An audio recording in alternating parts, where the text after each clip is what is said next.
Well, welcome, Dan. It's such a pleasure to finally get to talk to you. I've really been admiring and watching your work for quite a number of years now, and I'm really glad that our mutual friend Andre in Portugal made this connection. How are you doing? I'm doing well. I'm doing well. I'm at the very tail end of a 7 month around the world twice tour. So I'm really looking forward to getting back to the farm and getting things. I gotta I put a few things in, but I'm looking forward to the growing season. Well, look, that's probably a place for us to start. Tell me about this tour that you're just at the tail end of. Ah, it started in October in southern France and it's gonna end in May in southern France. It's been a series of conferences, keynotes, courses, meetings. I don't know. It's just a bunch of everything. And it's just North America, Europe, and Australia, New Zealand.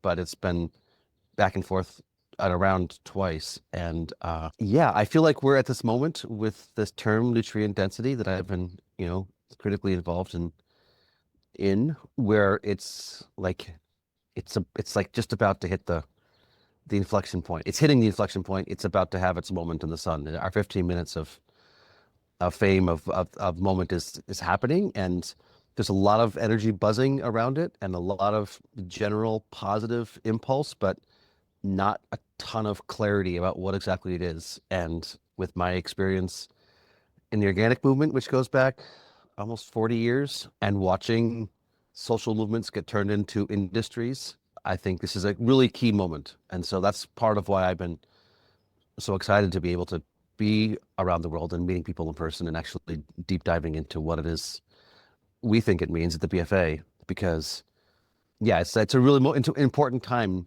to sense make around this burgeoning thing. Well, let's make sure that we get that well defined because I know that's going to be central to this entire conversation. What is your definition of nutrient density? And maybe then we can talk about how it's being used and misused as the term catches on in so many different spheres. Yeah, well, I think the first thing I like to say is I'm pretty sure I don't know from an empirical standpoint what it is yet on any individual crop. And so anybody who thinks they do know what nutrient density is or can claim it in any kind of empirical fashion, I'd say please come talk to me because I'd love to learn. It's one of those things that a lot of people can claim, but what do you mean when you say it? So Sure. from our perspective at the BFA, at the BI, it's a continuum of quality. So like it's not like you are nutrient dense or are not nutrient dense. It's here's the most epically optimal steak or carrot or milk or rice from a nutritional standpoint. And here's the most rudimentary. And those are 100 and 0 on a scale. And Hmm. so if you're talking about nutrient density, you would say this carrot is 20 out of 100, or this carrot is 60 out of 100, or this carrot is 40 out of 100. So instead of it being a black and white, you are regenerative or not regenerative, you are local or not local, it's a continuum. And that that thing correlates with flavor and aroma, which is our God-given nutrient monitoring system. It correlates with pest and disease resistance. It correlates with soil health. I could say ecosystem function, vigor and vitality, decreasing cost of production from a farmer's perspective.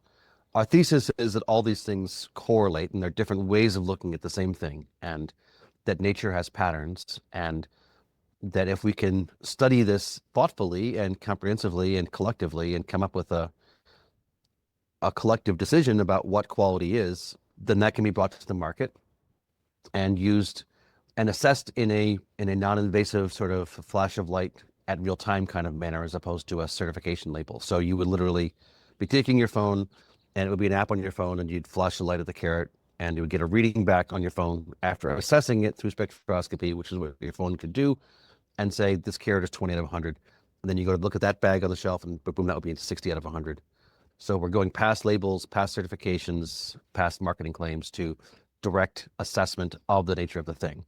So that probably covers some of the bases. Probably didn't, I'm not sure if I got everything, but maybe that's enough to, Now, yeah. starting with this part that you said that this is a scale and not a binary Mm. yes or no, right? That fits in a Yeah. lot with the term regenerative as a movement in agriculture and other spheres of things. there isn't one way of being entirely regenerative, especially because the term itself refers to a process and not a state of being, Exactly. right? Yeah. And the other thing is then matching what that correlates to, or the aspects of what is being regenerated, because I don't know of any project, even some of the most ambitious ones that I've seen, that I've participated in, that are regenerative in kind of all the ways that you can be, or certainly not Exactly. equally regenerative in the ways that you can be. I would imagine this is somewhat reflected in nutrients as well, right? So it might be, let's say, the carrot that we're using as our general example here might be at a 20 on the scale, might be at a 60 on the scale, but the scale also, I'm sure, is different for, let's say, sugar content or polyphenols or other micronutrients, right? And so it could be very high on a scale in a certain nutrient, but very low on others. And this is supposedly an amalgamated reading of where nutrient density could be in an overall of what this certain food could contain. For example, I would imagine that a carrot is always going to score fairly low on protein, right? And there's certain things that it shouldn't contain or wouldn't naturally contain. And so Well, where do you so set the parameters on this that guide this scale that it's being rated against? yeah. So I mean, as we're envisioning it, there is a unique set of nutrients and compounds at certain levels and ratios for carrots that defines 1 to 100, as opposed to blueberries, as opposed to beef. Yeah. So part of the process of definition, which is an expensive scientific process, which is where we're at right now and haven't completed yet, is to identify what those levels and ratios are of which compounds in each crop that define that answer. So, I mean, it's a complex process where, I mean, we've been doing it with beef at the moment. It was our first thing we started with. And yeah, we had farmers from around the planet send in steaks, a steak from 3 different animals. We looked at over 100 nutrients in each steak. They sent in the manure from their animals. We looked at a couple hundred different species in the microbiome. They sent in the fodder, whether it was the mixed ration or the hay or the fresh grass. We assessed that. They sent in the soil that fodder grew in. They answered a whole bunch of management questions. And then there were human health trials done feeding people the beef, then they're feeding that beef and feeding the fake meat. And so it was only our thesis is only when we can look at the microbiome and the biochemistry and the agronomy and the nutrition and find patterns can we be able to say these are the 6 biomarkers, whether it's omega-3 6 and B12 and iron and polyphenols or whatever, at these levels and ratios, which equals 80 out of 100 or 20 out of 100. So, but the reality is we don't know. And we're trying to figure it out. And our idea is the best way to do it is collectively and openly and collaboratively. And so, is it possible for a social movement to coalesce around this conversation and to engage in iterative and evolving definition process whereby we may be able to come up with a definition, a preliminary scale of 1 to 100 in 2026, but then with further investigation by 2028, it's more evolved, and maybe 2030, it's actually pretty decent. Instead of having this standard over here, that standard over there, this claim and that claim, and having it go sideways, can we consensus upon a process that is integrated, that brings together the wisdom from all these different fields to create a common understanding? So that's the vision. That's what we're working on. This is the moment, like hopefully to step in at a fairly early phase and actually lead with it. And everybody's like, yeah, you know what? That makes more sense than anything else. I'm going to jump on that bandwagon Yeah. And I think for because good reason you've been able to companies with garner big so much. marketing budgets. What's Yeah. that? I just think for so many good reasons, you've been able to garner a lot of attention, funding, and support on this new way of evaluating the quality of the food that we eat. Now, I want to explore throughout this whole conversation some of the limitations of this, some of the maybe ways that it can be altered or doctored, or if you're finding anomalies in the research that you've been doing, and we'll have time to cover all of that. But starting with the part of the question of, can this research ever really be done? Because as I've heard many times from agronomists and from researchers in this space, we don't yet know what the upper limits are. We might be able to define, like, okay, this is the basic definition of, like your example for beef. This is the most rudimentary thing. This is a 0 on the scale. Technically, it's still beef, but only just barely. There's so many things missing. It's hardly there, but we don't necessarily know how good it can be and Yeah. how nutrient dense, if this is how we're going to measure it, we can actually reach to. Have you found some really interesting outliers that outperform by far the averages that you get turned in? Or do you still think that there are big possibilities for going above and beyond the things you've been able to measure so far? It looks like if you are dialed in to an ecosystem fairly well, it doesn't too much matter what the genetics are of the cow Really? or the soil type or the climate zone. If you actually have a decent polyculture of plants that cow has access to, the biochemistries all kind of end up showing up like this is good. So I mean, as I say to people, like right now, our definition of 100 might only be 90 in 3 years because we Yeah. found some outliers. Great. The bar, this should be a race to the top, not a race to the bottom. Yeah, yeah, yeah. And so if people do really begin to figure out how to dial stuff in and do a really more optimal job, awesome. Let experimentation bring us forward. But the reality of the fact is right now that the vast majority of the supply chain is at the 20th percentile. So what we've really found is there's Twenty a massive percentile on the range. low end, you mean?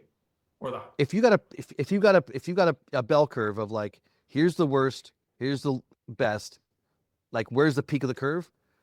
In a classic bell curve, the peak is at the 50th percentile. That's where yeah, the most samples are, right? You got an even distribution. yeah. What we're finding is the peak of the curve is in the 20th percentile. So Huh. the vast majority of the samples are relatively junk in Yeah, relation to what's possible. And that's the nature of the supply chain for everyone on this planet. So sure. before we worry Corresponds about with what like we've optimized for. we've optimized for volume, which Yeah, and not for nutrition. And yeah, so like there can be a theoretical conversation about what perfection is, but the reality is that for most people on this planet, what's available to eat is relatively junk. yeah. I mean, of the real food, it's relatively junk in relationship to what it could be. Not the junk that they call food, which I would say is junk and not food, the ultra Yes. processed product. Yeah. That's a different conversation. But for those people who are regenerative and organic and local and no-till and permaculture and agroecology and everything else, like we may have these identities and labels, but when we actually begin to look at the nutritional caliber of the food we're producing, humility is in order. Let's put it that way. Mm. And a refractometer, a Brix reading, can be a great place to start on that journey of seeing how good you are, because we have a Brix chart that's been out there for a long time, which can show you poor, average, good, excellent, and a refractometer costs 20 euros. It doesn't cost a lot of money. That's one I love. I use a lot. Have you found that it corresponds pretty well with the device that you've created?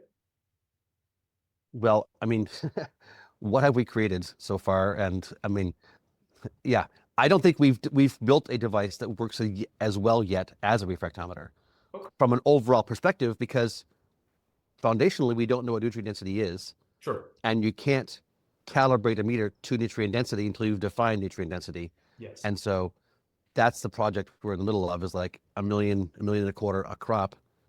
You have to do the research before you can get the answer, before you can build a meter to test the answer, I if got that you. makes sense. Yes. And Um, I'm really glad that you're committed to doing it in that order, because anybody with lower standards or integrity would jump right to making the claims without having the data to set the parameters that they're actually measuring for. and it may not be low integrity, it just may be, lack of understanding. And, we all want to think we're good people and doing good work. And Mhm. I'm nutrient dense. Well, okay, what is it? I'm a Sure. good person. What's a good person? Yeah. Yeah. No, How there's many much deep? deeper questions here for sure. Yeah, I yeah, want to yeah. go back to So, something that you said a second ago, that you didn't find that breed mattered a lot in the samples that you're taking from beef.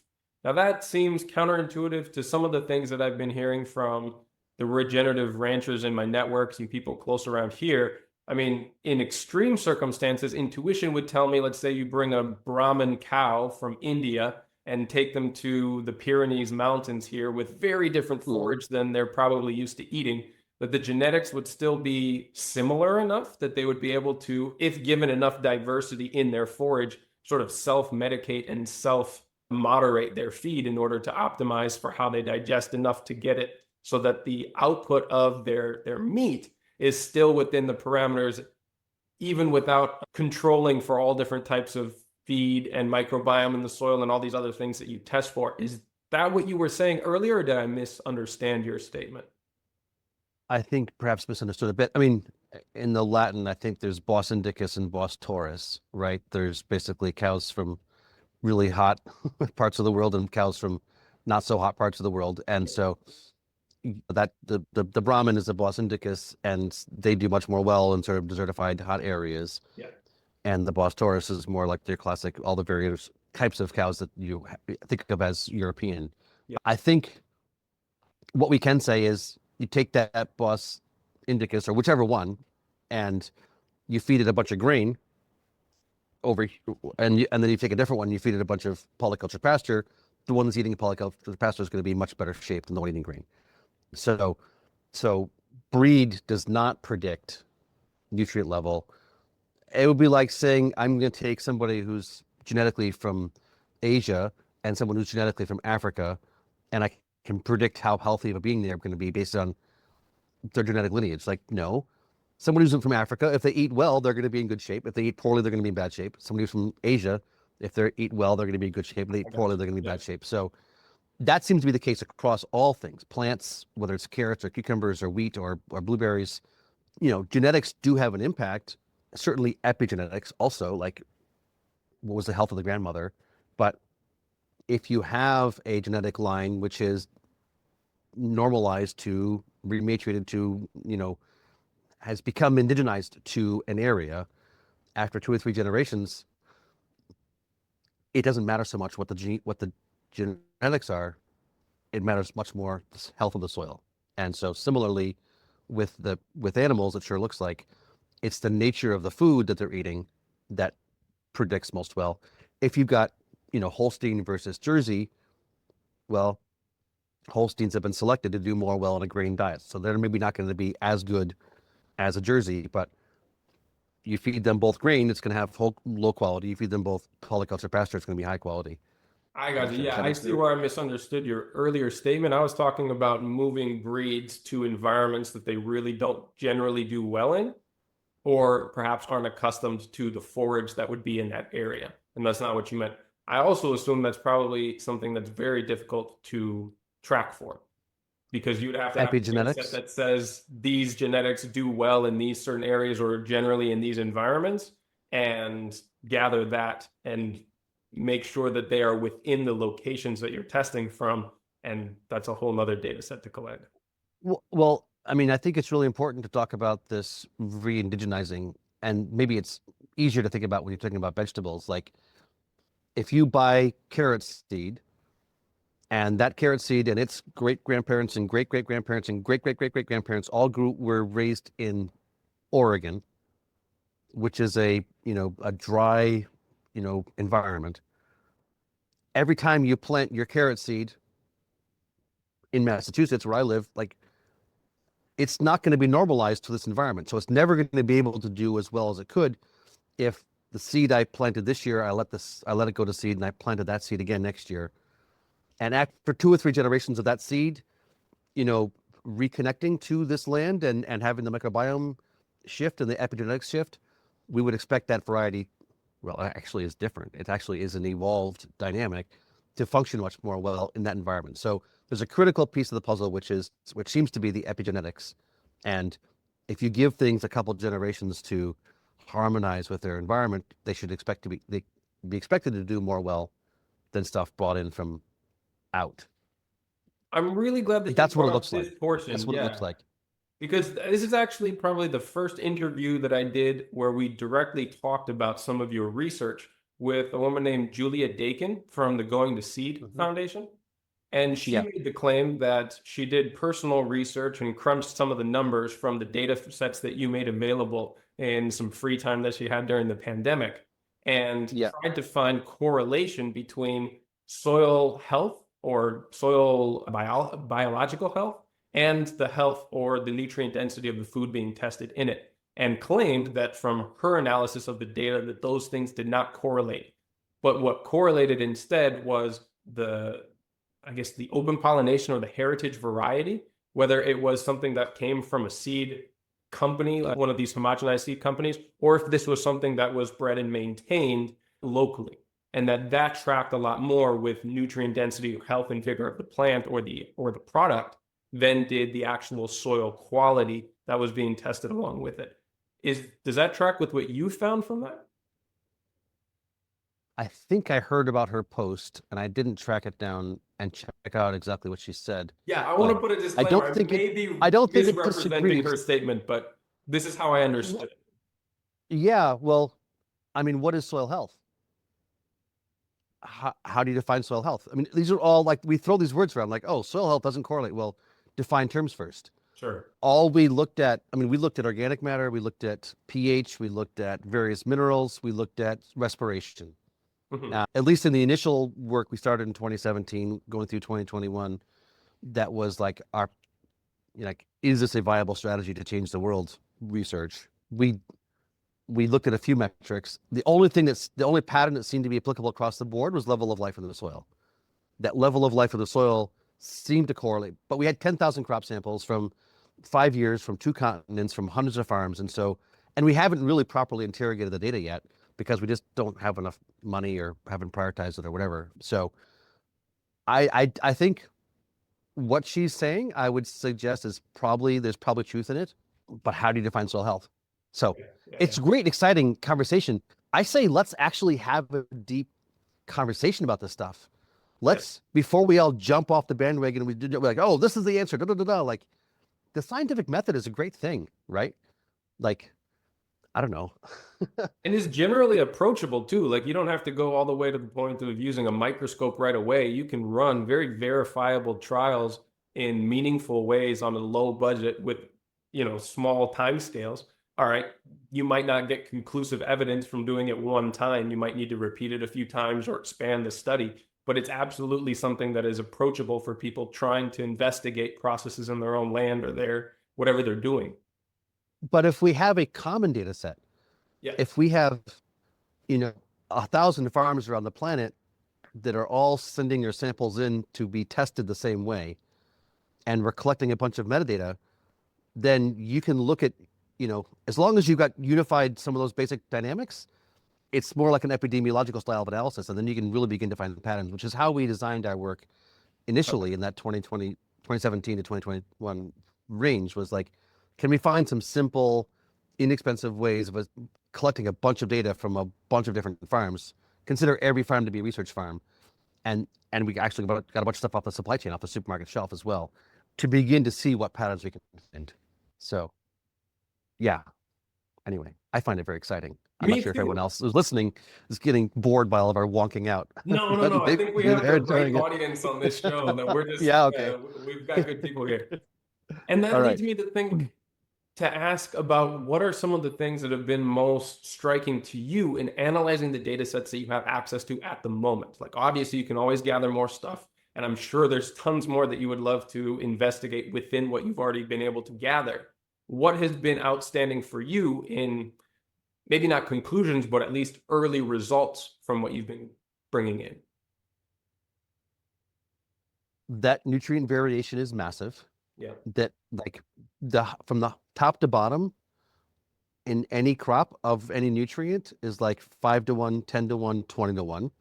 So it's not 5% or 10%. It's 5 to 1 or 10 to 1 from top to Mm. bottom. So the nutritional variation between this apple and this apple, this cucumber and that cucumber is massive. So that's the first thing is like, it's a big deal. There's a really big variation here in what's in our food. I think another one is it doesn't seem to matter whether you're a local farmer or you're a biodynamic farmer or you do no-till or you do whatever your identity is, doesn't seem to correlate. What seems to correlate is how well your soil is, Mm. how much life you've got in your soil. I mean, how do we define soil health? It seems to be that the microbiome is actually really important. And we understand from evolutionary biology that the microbes evolved the plants and the microbes evolved the animals, and they're the bottom of the food chain. And it sure does seem to correlate that like the more well you do supporting the microbiome, the more well the plant does. And that does not correlate with regenerative or organic or local or permaculture. It correlates with, because in many cases, these identities we have miss some key pieces of the puzzle. And this is what I go into when I teach my course. I call it Principles of Biological Systems. Like, guess what? Microbes need air to breathe. And so if your soil's really tight,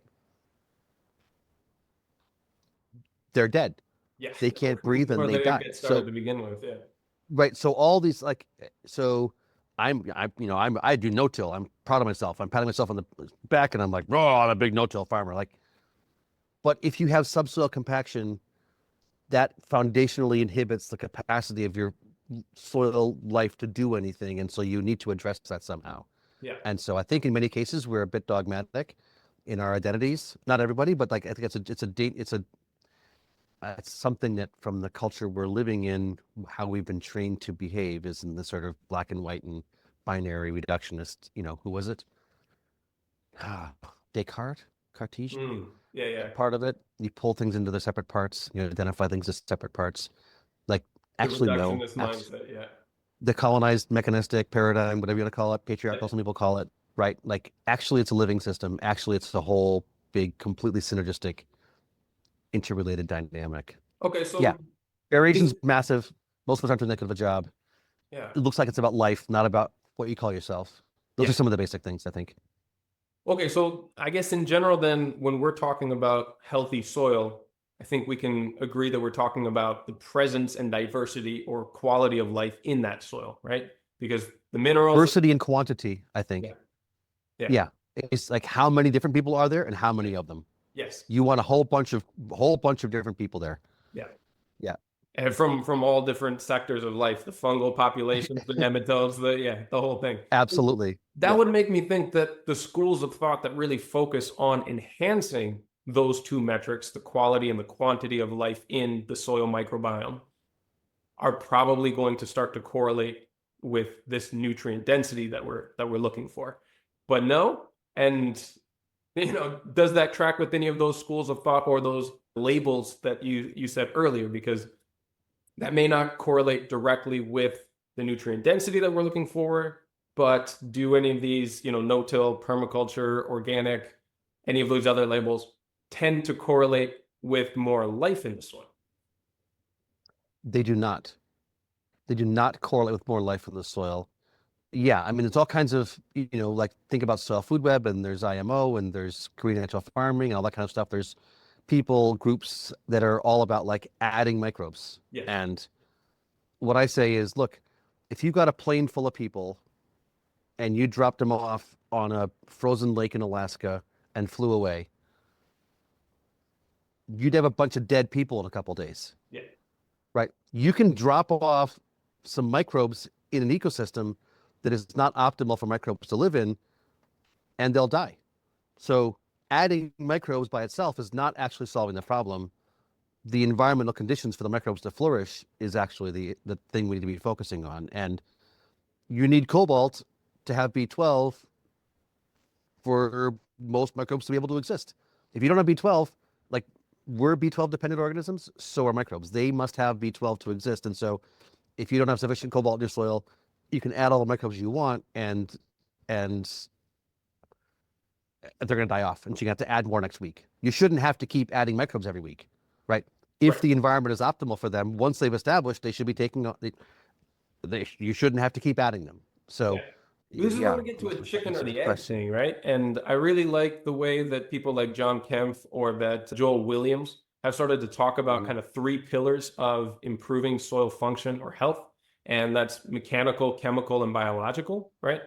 And depending on what the big inhibitor that you find in your soil is, you might recommend an intervention from one of these three pillars to kickstart the process. But ideally, Yep. working with all three in tandem, depending on what your budget or your capacities are likely to be the most effective or at least quickest way of seeing these improvements. So like you said, if it's compaction, inhibiting respiration or infiltration of water or something, then you might be able to accelerate this by pulling in a subsoiler and breaking up that compaction so that you can start to get, let's say, a diverse cover crop established, which then creates the exudates Yep. that support the the life Yeah, in soil and so on. Whereas if it might be either a toxicity level or an absence of a crucial mineral, maybe you can give a one-time application that restarts these cycles. Are you, exactly. yeah, are you kind of on board with that approach of like figuring out what the primary inhibitor is and then treating that as a gateway to opening up other doors?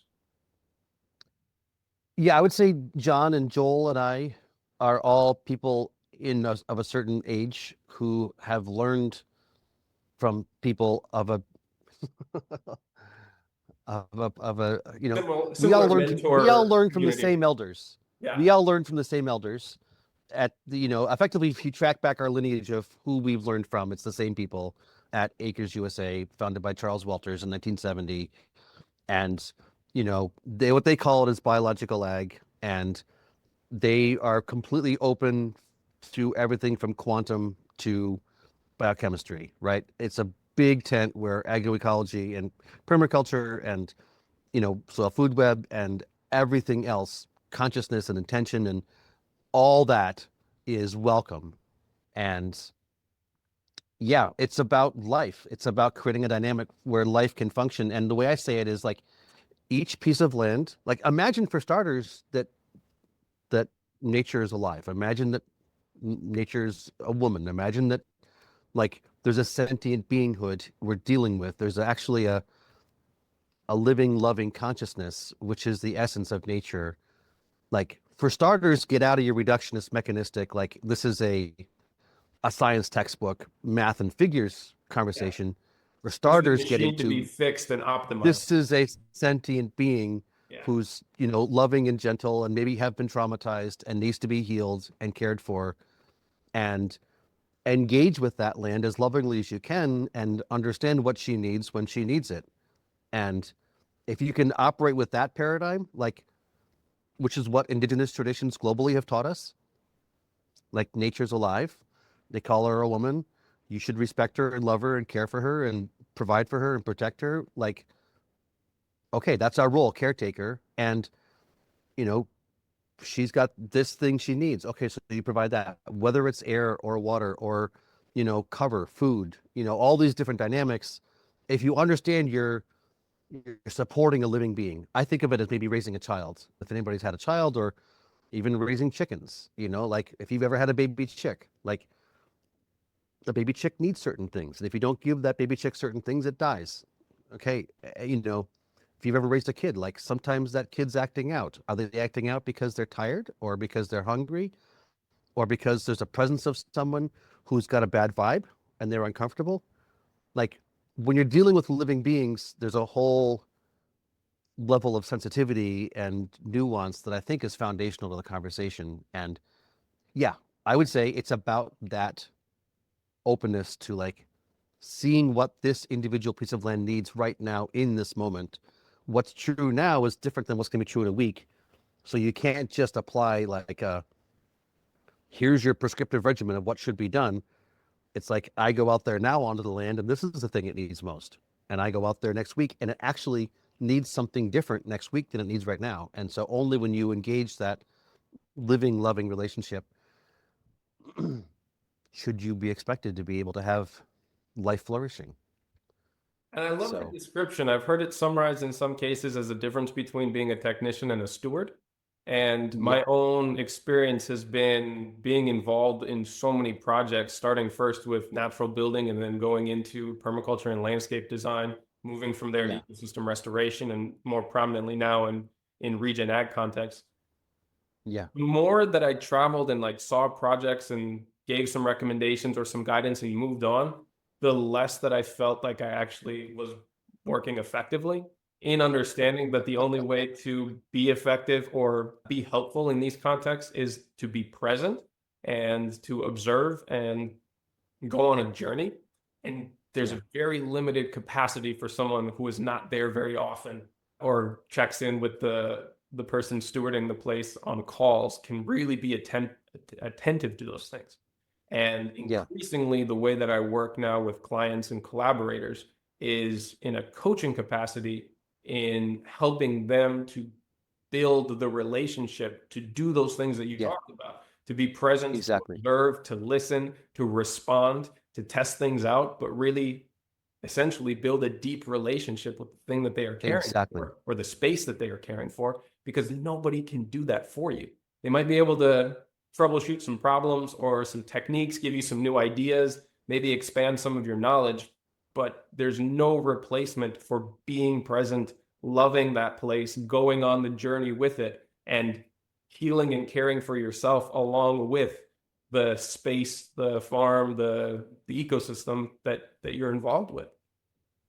Exactly. And it's part of our own healing, right? Is that learning Absolutely. to listen, and that's the whole point, is for us each to deepen our own beings. And nature is a brilliant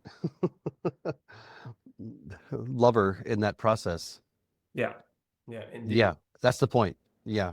Now, Well, almost, it's a part of the point, at least. yeah. I can say that point.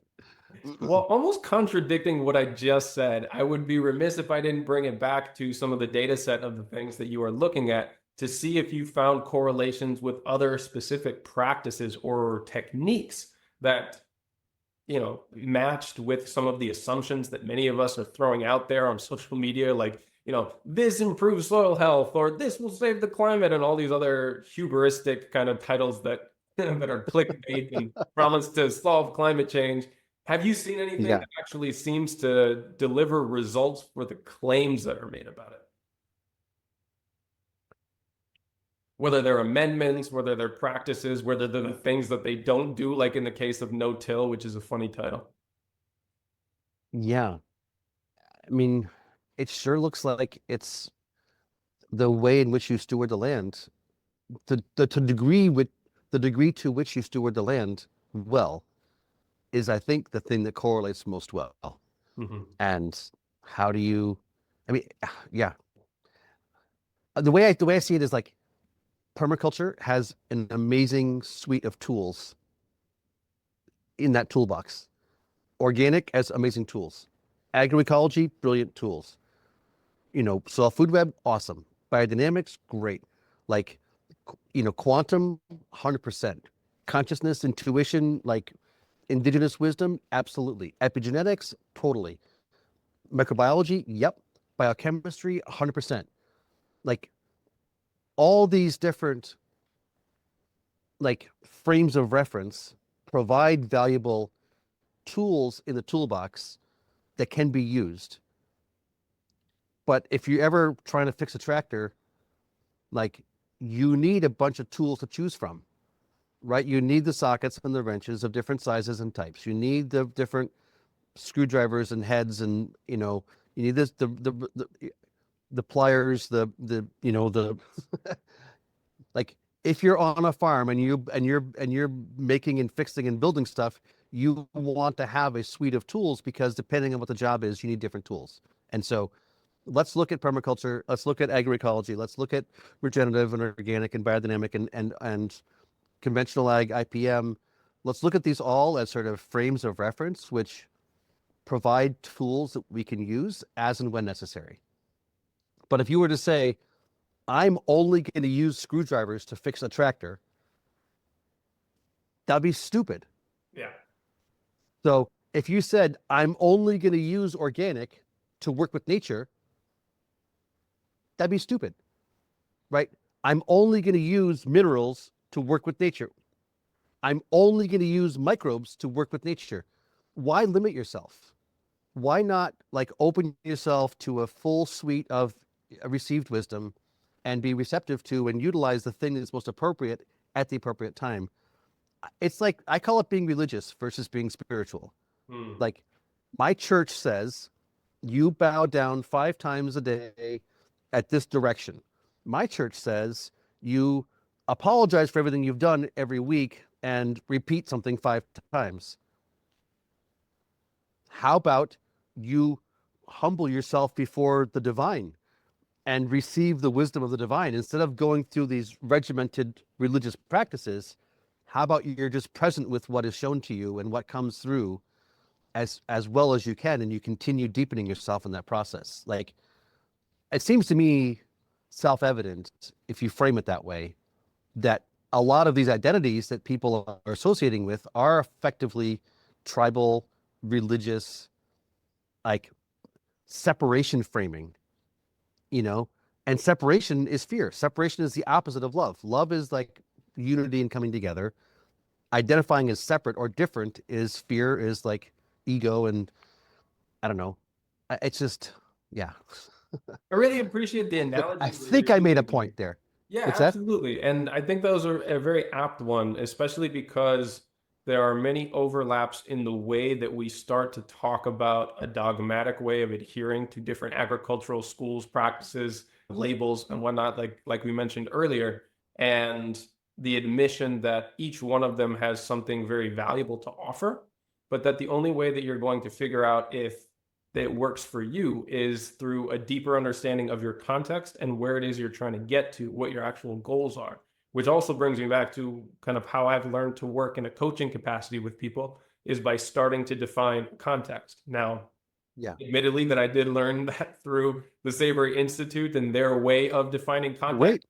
but also I have really expanded the way that I work with that and changed some things based on the experiences of the people that I've worked with, right?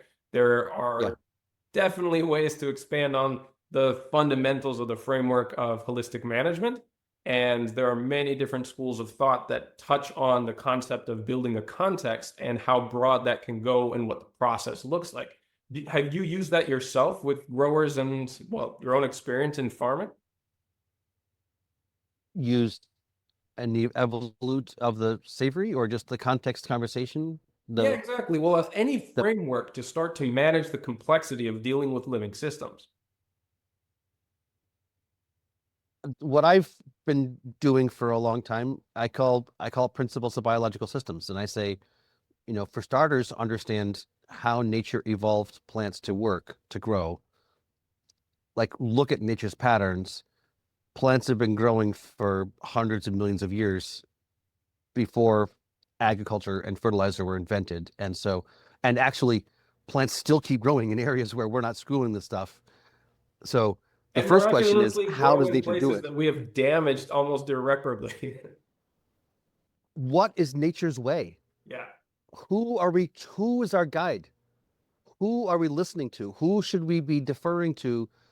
And so and when I teach courses, my statement, I always try to say at least a couple of times, like if nature does things one way and you've been taught to do things a different way by humans, my proposition is what the humans have taught you is wrong. Like if you so our what we really should do is ask nature, what is your way? What is your path? What is your, way of dealing with this thing? And the more we can understand, the the more well we can work. So where do you see bare soil in nature? You don't really. Where do you see monocultures in nature? You don't really. Like, where do you see seeds, brought in from somewhere else and started in a faux material in little plastic pots under synthetic lights? You don't really. Like, how often do trees get, started and then get their heads chopped off and then some new one screwed on and then picked up and dug out and moved and then picked up and moved it over again? You don't really. Like, there's so many things we do which functionally actually facilitate profit for others, which are counter to nature's way, which cause us extra expense and cause our plants to struggle. That if we went back a step and then back another step and took a deep breath and considered what we're doing and weren't in such a rush, the our system function would dramatically improve. Our cost of production would decrease. Our economic viability would increase. You know, all these things can happen much more well the more we step back and look deeply at the things we're doing and how they fit or don't fit with nature. And I think we have examples from indigenous cultures globally of being able to manage ecosystems at continent scale for optimum vitality with no plow, with no wheel, with no beast of burden, with no meaningful inputs. Like if we're willing to step back and step back and step back and say, have our deep elders done it, what is nature's way, and look at our land and look at our process in that fashion, I mean, from my perspective, we can reverse desertification in 5 years. Like the brown parts of the planet can be majorly turned to green, right? Climate change, 100% reversed. Chronic disease, yeah.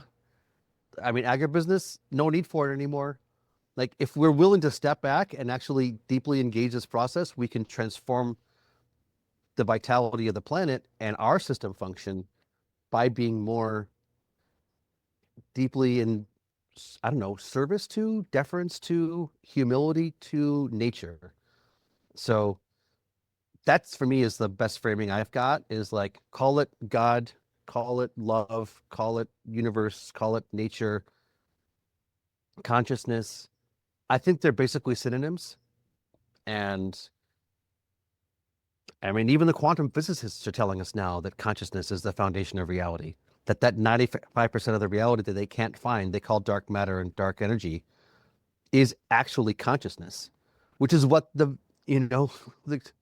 swamis in the Himalayas taught us 5,000 years ago, and everybody else. Like there is actually an answer to the deeper questions if we're willing to step back and look. And once you can start with that framing and then follow a intuitive logic path forward, it becomes much more simple and much more economically viable and much more successful. And then we can talk about having human culture that's not a bunch of wage slaves with people that are, cogs in an industrial wheel that's having profoundly negative implications on the ecosystem and culture and stuff. I mean, we're all part of a system that is, you know, not optimal. And so how do we pivot for our children, for our grandchildren? I think it starts with that humility to what's really going on. And that is nature, that is love, that is consciousness, and being aligned with it. So that's my framing. That's why I try to teach when I teach my courses. I don't usually start there. I start with like plants are green because they've evolved to make sugar in their leaves, which is then feeding the microbes, which is because the plants were evolved by the microbes. And we walk through a logic path that leaves you 24 hours later at the end of the course, in this deeper conversation. But yeah, nature's been doing this really well for a long time. So let's like learn from her. Yeah. Yeah. I really do like the way that you articulated that. And I think that probably most of our listener base is quite on board with these concepts as well, whether or not they've heard them expressed in the same way. And there are definitely more aspects of this to explore. But what I'm curious, because I'm on a similar journey myself, is in figuring out how to use this concept, this basing decisions and actions on patterns of nature that repeat, that are proven, that work, that all expand from this simple complexity that we observe all around us.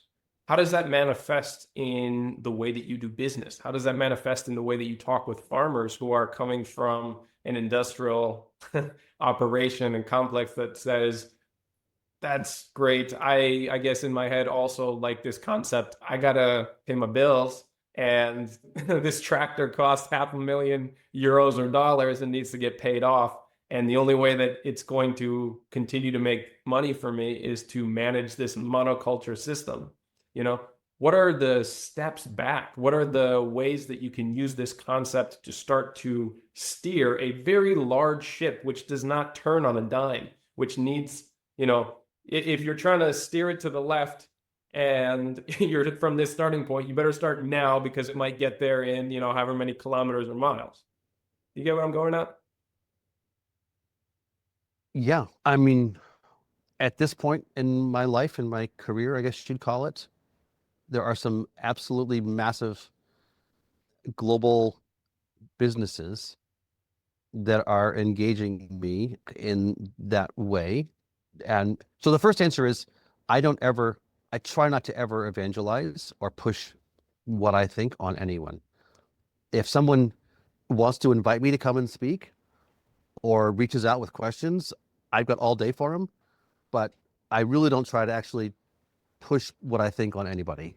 So like it's got to start with receptivity and an interest and a desire. And once there's curiosity and openness, then we can go as far as the energy goes and how far and you can pretty much figure out when people are receptive and when they're not receptive. And you don't necessarily jump to the quantum consciousness stuff with everybody. Yeah. You start with like, You got to know your great, audience.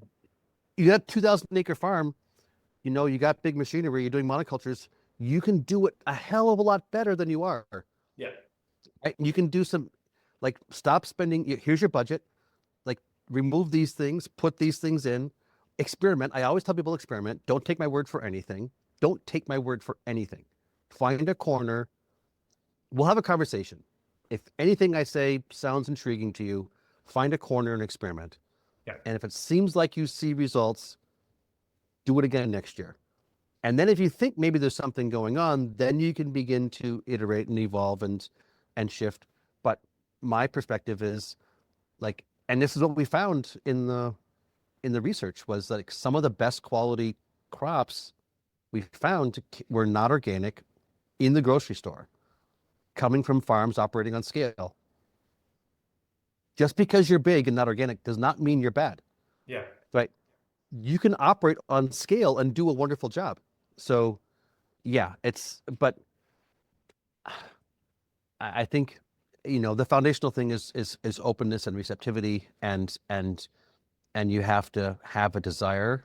And I think Maslow's hierarchy of needs comes into this thing at some point, like visceral self-interest. Like, I actually want to make a living. I actually want to be able to have a quality of life.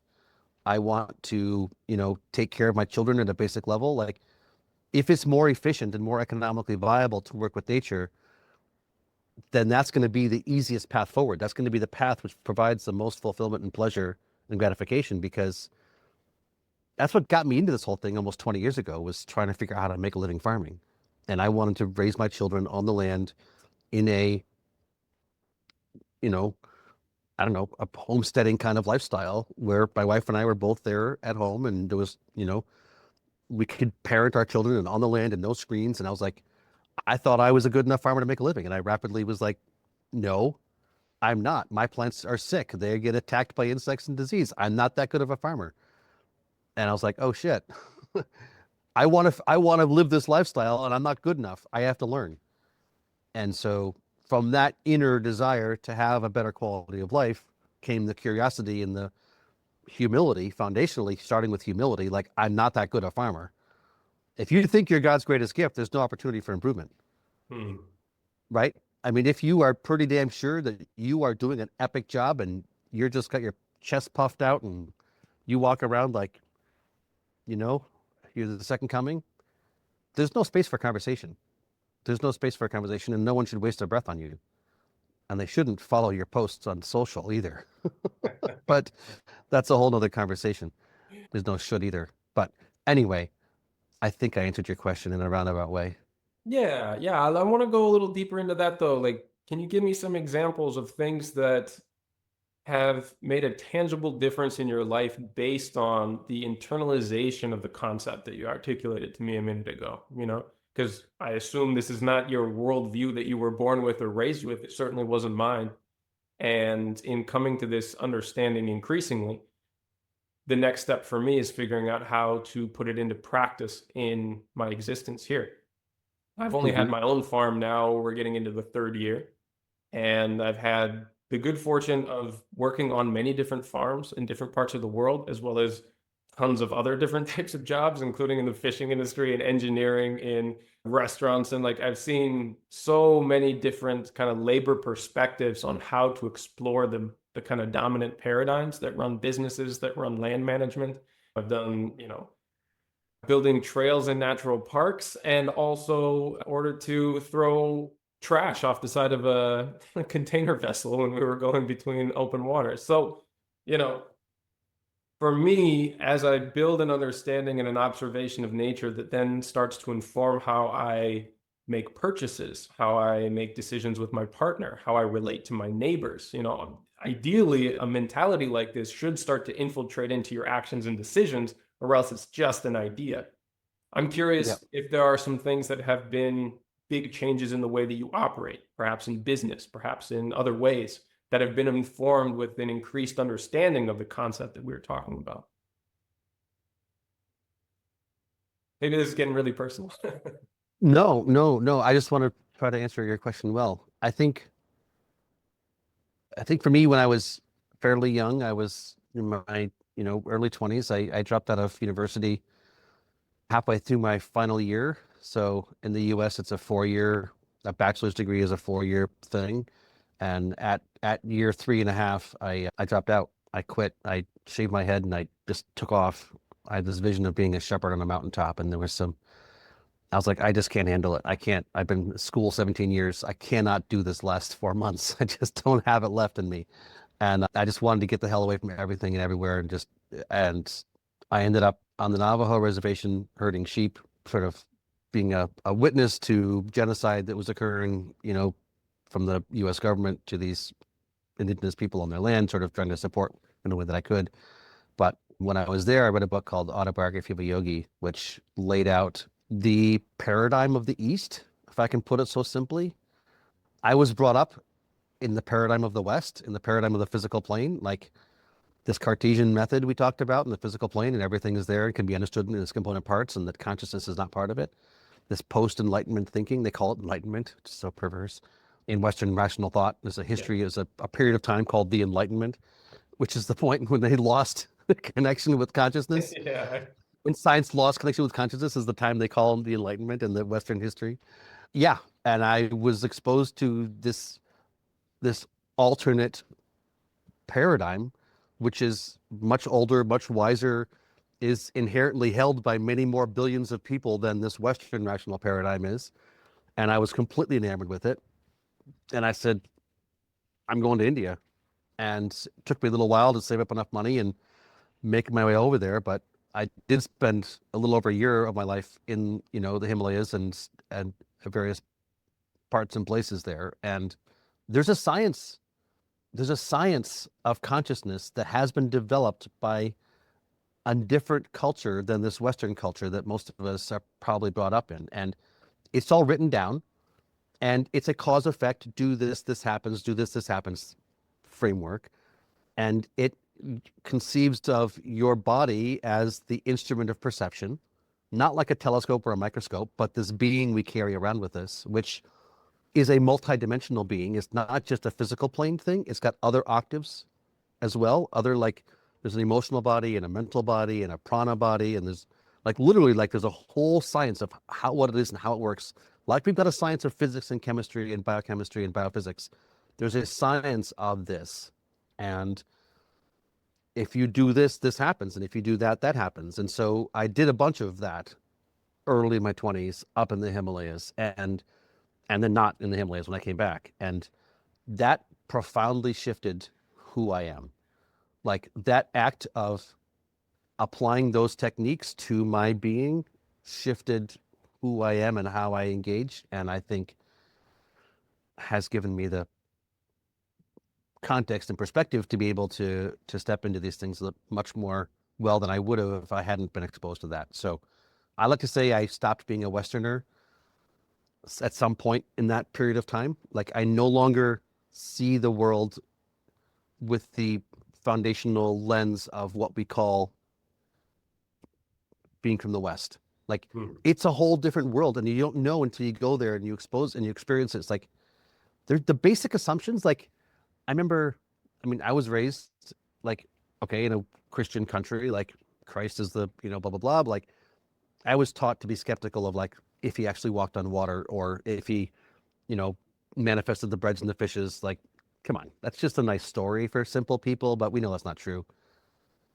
If you go to India, it's like show off. Anybody can do that if they're reasonably evolved. That's just a basic level of a city. It's like, duh. Like Hmm. he was just showing people what's possible. Like it wasn't like he was necessarily the one. It was just like that's part of what happens as you evolve in consciousness is you have the capacity to do things like walk on water and manifest things out of thin air because that's just the inherent capacity of who we all are. So I don't know if that was a provided any value, but yes, that for me is a big piece of it, is the inner the inner development and aspects. And what are we doing here? What's the whole purpose of life? I mean, why? Yeah. That actually makes me think back to what we were talking about earlier, which is finding the upper limits, in Yeah, many more ways than just how much nutrition our food yes, can exactly. embody, but rather how that is a reflection of the maybe the evolution of our consciousness through which we steward the landscapes that we are given Exactly. opportunity, and that being one metric to measure of many. What other metrics would you look at to see the fruits of the consciousness of our stewarding of our surroundings? Because obviously, this can go outside of landscape stewardship. This could be community and relationship stewardship. This could be governance. This could be many other things. Have you thought Yeah. about what other metrics are meaningful to this conversation that could be parallelly maybe compared to or included in conversations about nutrient density? I'm not sure about metrics per se, but I do consider the work with nutrient density to be I call it a spiritual covert op. Hmm. Like, I'm pretty sure that our ability to tune into our higher nature has a lot to do with how grounded and coherent the form we're carrying around is. And so, if you grant the point that there are many layers of being, which you are, and you're not just a physical being, you are something else also. I use the metaphor of music to discuss this and say, it's like harmonics. And if these notes are vibrating perfectly in tune in this octave, then these notes in the higher octave become manifest. And Hmm. so it's very difficult for you to ground your higher nature if your body is vibrating out of tune. If you're building your body out of junk, you're dissonant, you're out of tune, and it's hard for you to ground your higher nature. So that's why I'm focusing on nutrient density as a strategic objective, is to create a dynamic where people are more coherent, because you get a new body every 6 months, right? I mean, your bones take 7 years, your blood takes 2 weeks, but average it out, you get a new body every 6 months. And so if the ambient level of nutritional value of food for everybody on the planet is higher next year, and everybody gets a new body twice a year, like, we can create a dynamic by improving food quality, which will cause humans to become more well, which will cause their actions and culture to become more well. So think of the political system as made up by humans. Think of the economic system as made up of humans, the media system, the education system, you know, which system do you want to look at? The agricultural system. All these structures of culture are made up of humans who are, in many cases, not well and making non-harmonious decisions. And so if we can increase the quality of food, that then causes people to become more well, that'll cause them to behave more well, which will systemically shift the way our structures of culture are acted, are acting. So yeah, I've only gotten so far as to say that if I can pull this thing off, that'll be phase one of my career. Nice. And phase two has to do with the spiritual science. There's an immense amount of wisdom coming from the East. I saw from all over the place. I got my deep download from the East, and I'm like, there's such amazing insight and wisdom. If we could just have access to that and begin to practice these things a little bit in our lives, we would become so much more well, so much more rapidly. But if we're not eating well, if we're not basically functionally healthy, it becomes hard to ground that and hold it. I think it was Steiner who answered the question of Pfeiffer, why is it that we can't hold these higher states of consciousness when we get up from meditation? Like, if you sit down to meditate and you're actually a decent meditator and you get into this sort of augmented state of consciousness, like, that's exciting, but then you get up to go about your day and it's gone, right? You just, like, Yeah. back to 3D physical plane reality. Like, Yeah. Pfeiffer, who was one of Steiner's students, said, why is it that we can't maintain that augmented state of being?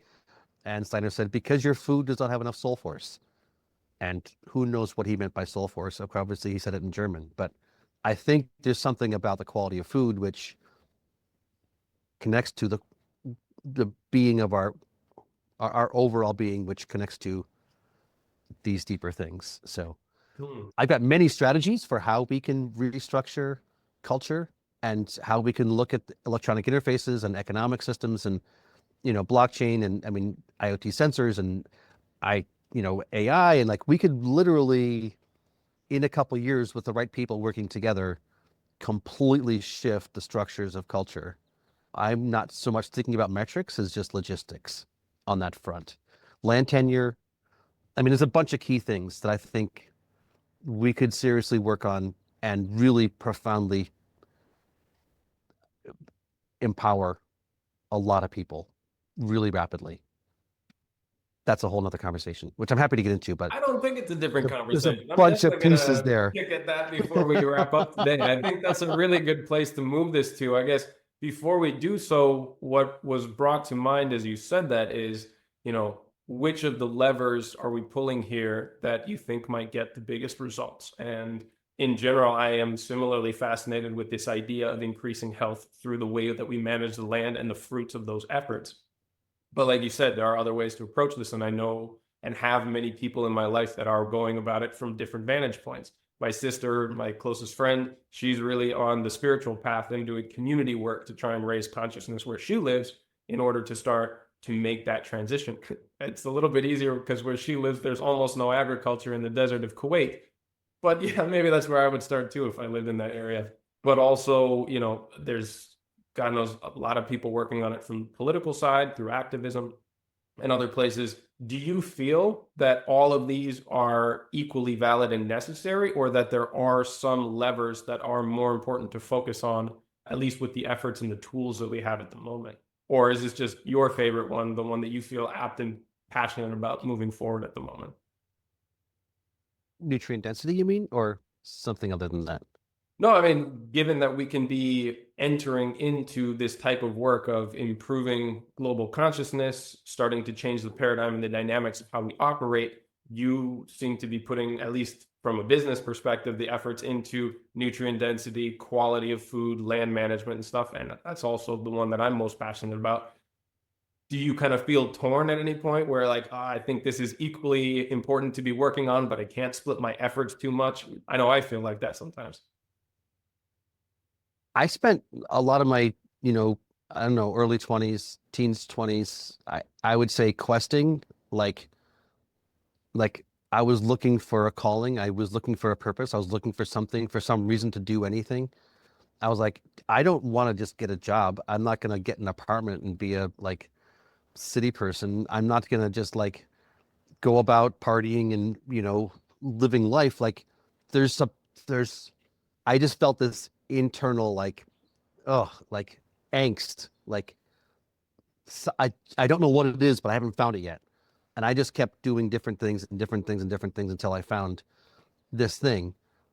And I was like, okay, whew, I've got it. Like I found my calling. I found my purpose. I found what I'm here to do. There's 8 billion of us on the planet. We've each got our own calling and purpose. Like we've each got our own calling and purpose. And so this is mine. And I found it. And I was like, that was one of the deepest senses of relief I've ever had in my life, was like, oh, and now I know what I'm here to do. God, that was really stressful not knowing what I'm doing here. Yeah. So I say whatever each of us feels called to do from within is what we're actually called to do. And that's the point, is we are each guided from within, and that's where the answers reside. And follow that. And if at any point in time what you're doing no longer feels like it's in harmony with what you feel is right to do, stop doing it.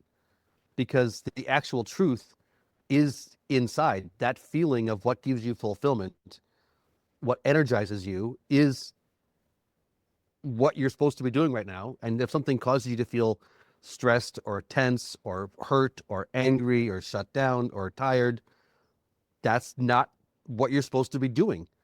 Whether it's a relationship or work or lifestyle or anything, like the we are carrying around with us this brilliant instrument of perception which is guiding us constantly if we're willing to listen to it. Right? Like the answers are not outside. The answers are literally in this thing we're carrying around with us. And that is our instrument of perception. That is our meter, which tells us good and bad, right and wrong, truth. Like, do you feel inspired and fulfilled and energized? Do you feel drained? So, yeah, I don't know. I think that answered your question. Yeah. Well, from There's there, then tell me about what pieces. phase two looks like you alluded to earlier. So you complete your goal with the bionutrient meter, the foundation, and the research, whatever complete looks like to you. Tell me what you have envisioned for phase two. There's a few pieces in between, but phase, I think I Assuming said there's phase. some rest and relaxation in between phases. I sleep as much as I want to sleep. I'm energized by doing what I'm doing. That's the thing. It's like Yeah. I'm on a 7-month global tour, and I'm like, I don't know.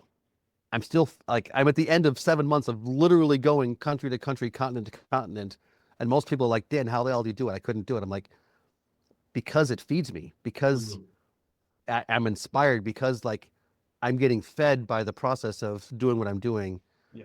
I think there's some systemic structural stuff we need to be looking at. Like, I think we have been brought up into a cultural framework which sucks our life force to a large degree. I Sure. think, especially with people that are like younger, like teens and 20s and stuff now, like debt and like freedom, like it's really hard to make your own way, especially when you've been brought up in front of a screen and sitting in the classroom without any practical skills in the real world to like live a simple life, to live a good life. Like, how the hell do you unplug from being a wage slave? The Matrix, like the movie The Matrix, like it's real. Like we are having our life force sucked in many, many ways by the man, call it what you want to call it. And I think we need to be thinking structurally, strategically about ways to provide people off ramps to be able to live without having to feed so much of their life force into rent and food and heat and like the basics of life cost a lot of money, which basically means you have to work a lot, which means you have to organize your life around doing things which are not harmonious, which means your life force gets sucked, which means you're incoherent, which means you're not following your own path, which means you're getting sick, which means you're getting weak, which means you can't think straight. So like that's a thing.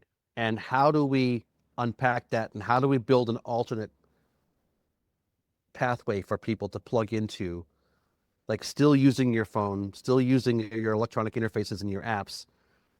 Are there ways to have land tenure? Are there ways to not have to put so much money into rent? You know, to have that autonomy to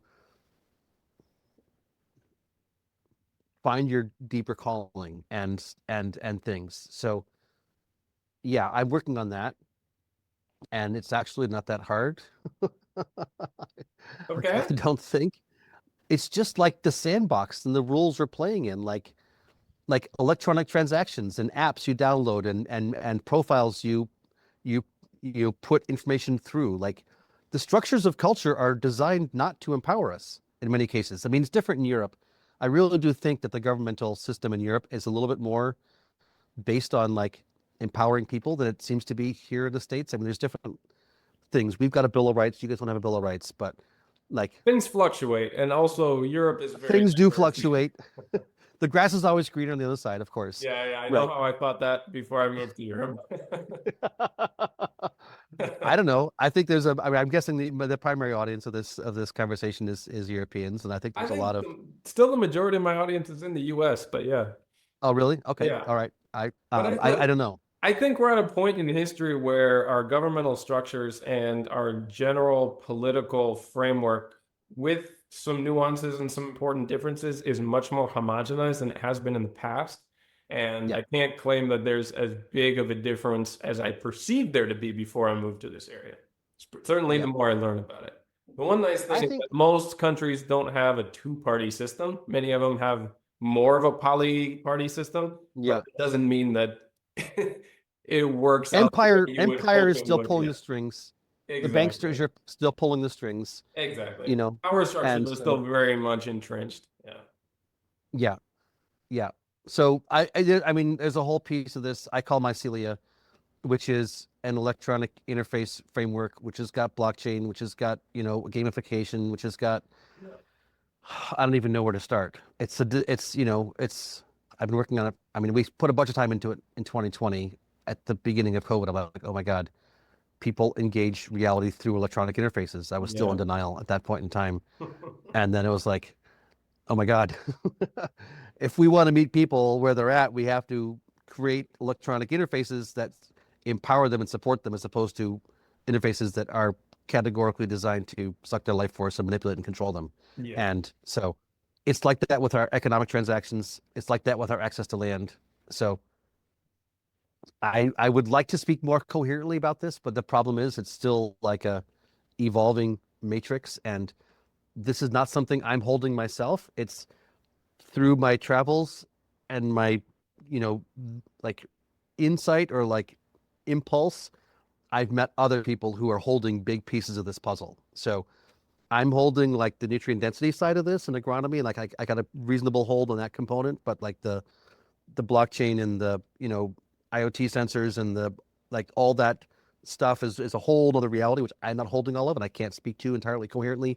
The gamification and in how we engage people and like inspire them to be, you know, unplugging from here and plugging in there is not, I'm not holding that piece.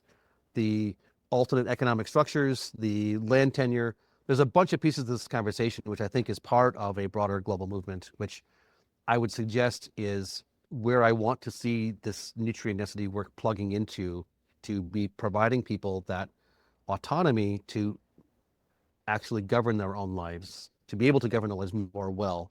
But yeah, phase two for me is the spiritual science, is the like the techniques of deepening your awareness, which facilitate your deeper fulfillment, which cause you to resonate more coherently, which inspire those around you. And raising consciousness on planet Earth is the objective. And let's ground it in a practical standpoint and leave the world a better place for the next generation. I think we have the capacity. I think it's our responsibility. If you've got privilege, use it. I And I feel like I got like that it's privilege, so I something that should we use it. can center on and come back to, right? As being the overall goal, no matter how you're approaching it or what aspect you're working on. But I mentioned, or I heard you mention a few times the role, maybe indirectly, of certain technological tools in this path towards that larger goal. You mentioned AI, you mentioned different interfaces and digital tools kind of as a broad part. I personally am always skeptical of adding more technology to try and get us out of a increasing dependence on technology and Yeah, the tendency, certainly over time, to act as a barrier, as something that further separates us from our senses, from our intuition, from our spiritual yeah, capacities, yeah. from our ability to observe and interact and build relationships with the natural world, however you may choose to focus on that. Do you see a role for technology? Obviously, you're building a tool that connects to a smartphone, so there is some role. Where do you think the opportunities and the limitations are in working with modern technology as a way back to that consciousness that you were advocating for and trying to build towards? Yeah. Well, you can be a Luddite and say, I don't believe in technology, and so I'm not going to use it, and I'm going to live my simple life. And that's all well and good. And I did that for a number of years as a farmer and, had an epic reality with amazing children that were being brought up in this bubble. And whenever anybody would enter our bubble, they were like transformed and in tears because of the beauty and the amazingness of like what could be with a family on the land and food and openness and all that kind of thing. And so you can build a little bubble here or there, but a lot of people are living in a different cultural framework.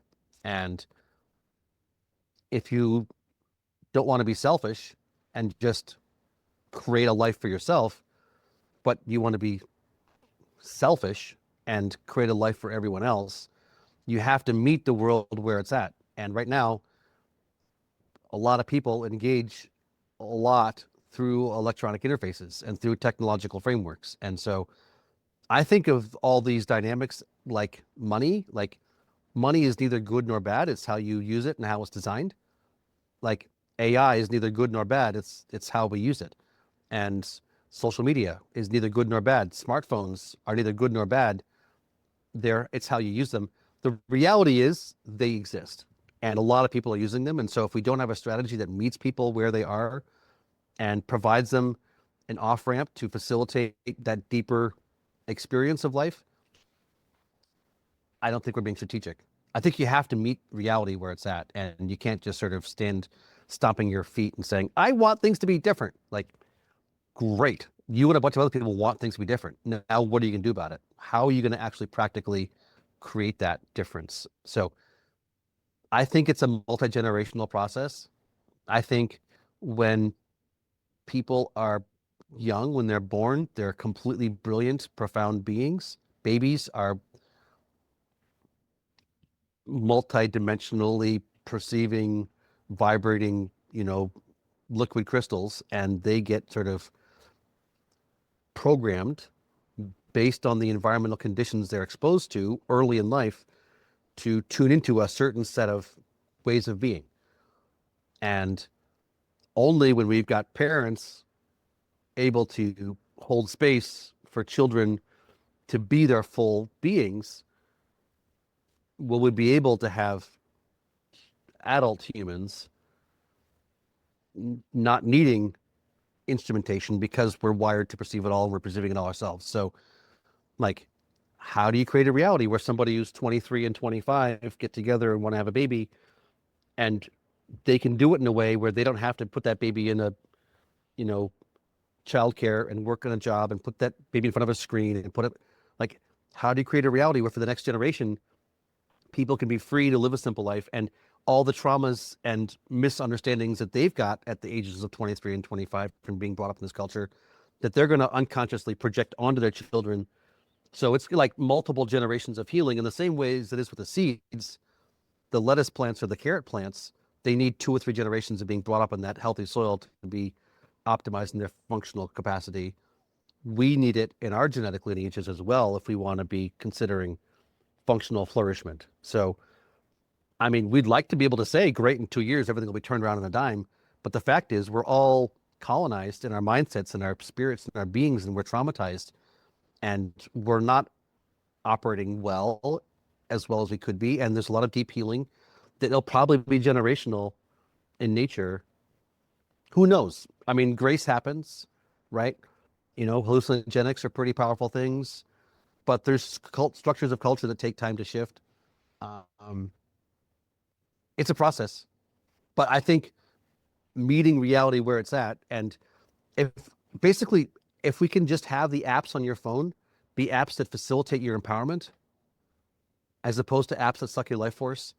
If every electronic transaction you engage in is an electronic transaction that supports nature flourishing as opposed to multinationals profiting, like, if your electronic interface can be a place with different apps and different frameworks where every action you take is one towards life being regenerated,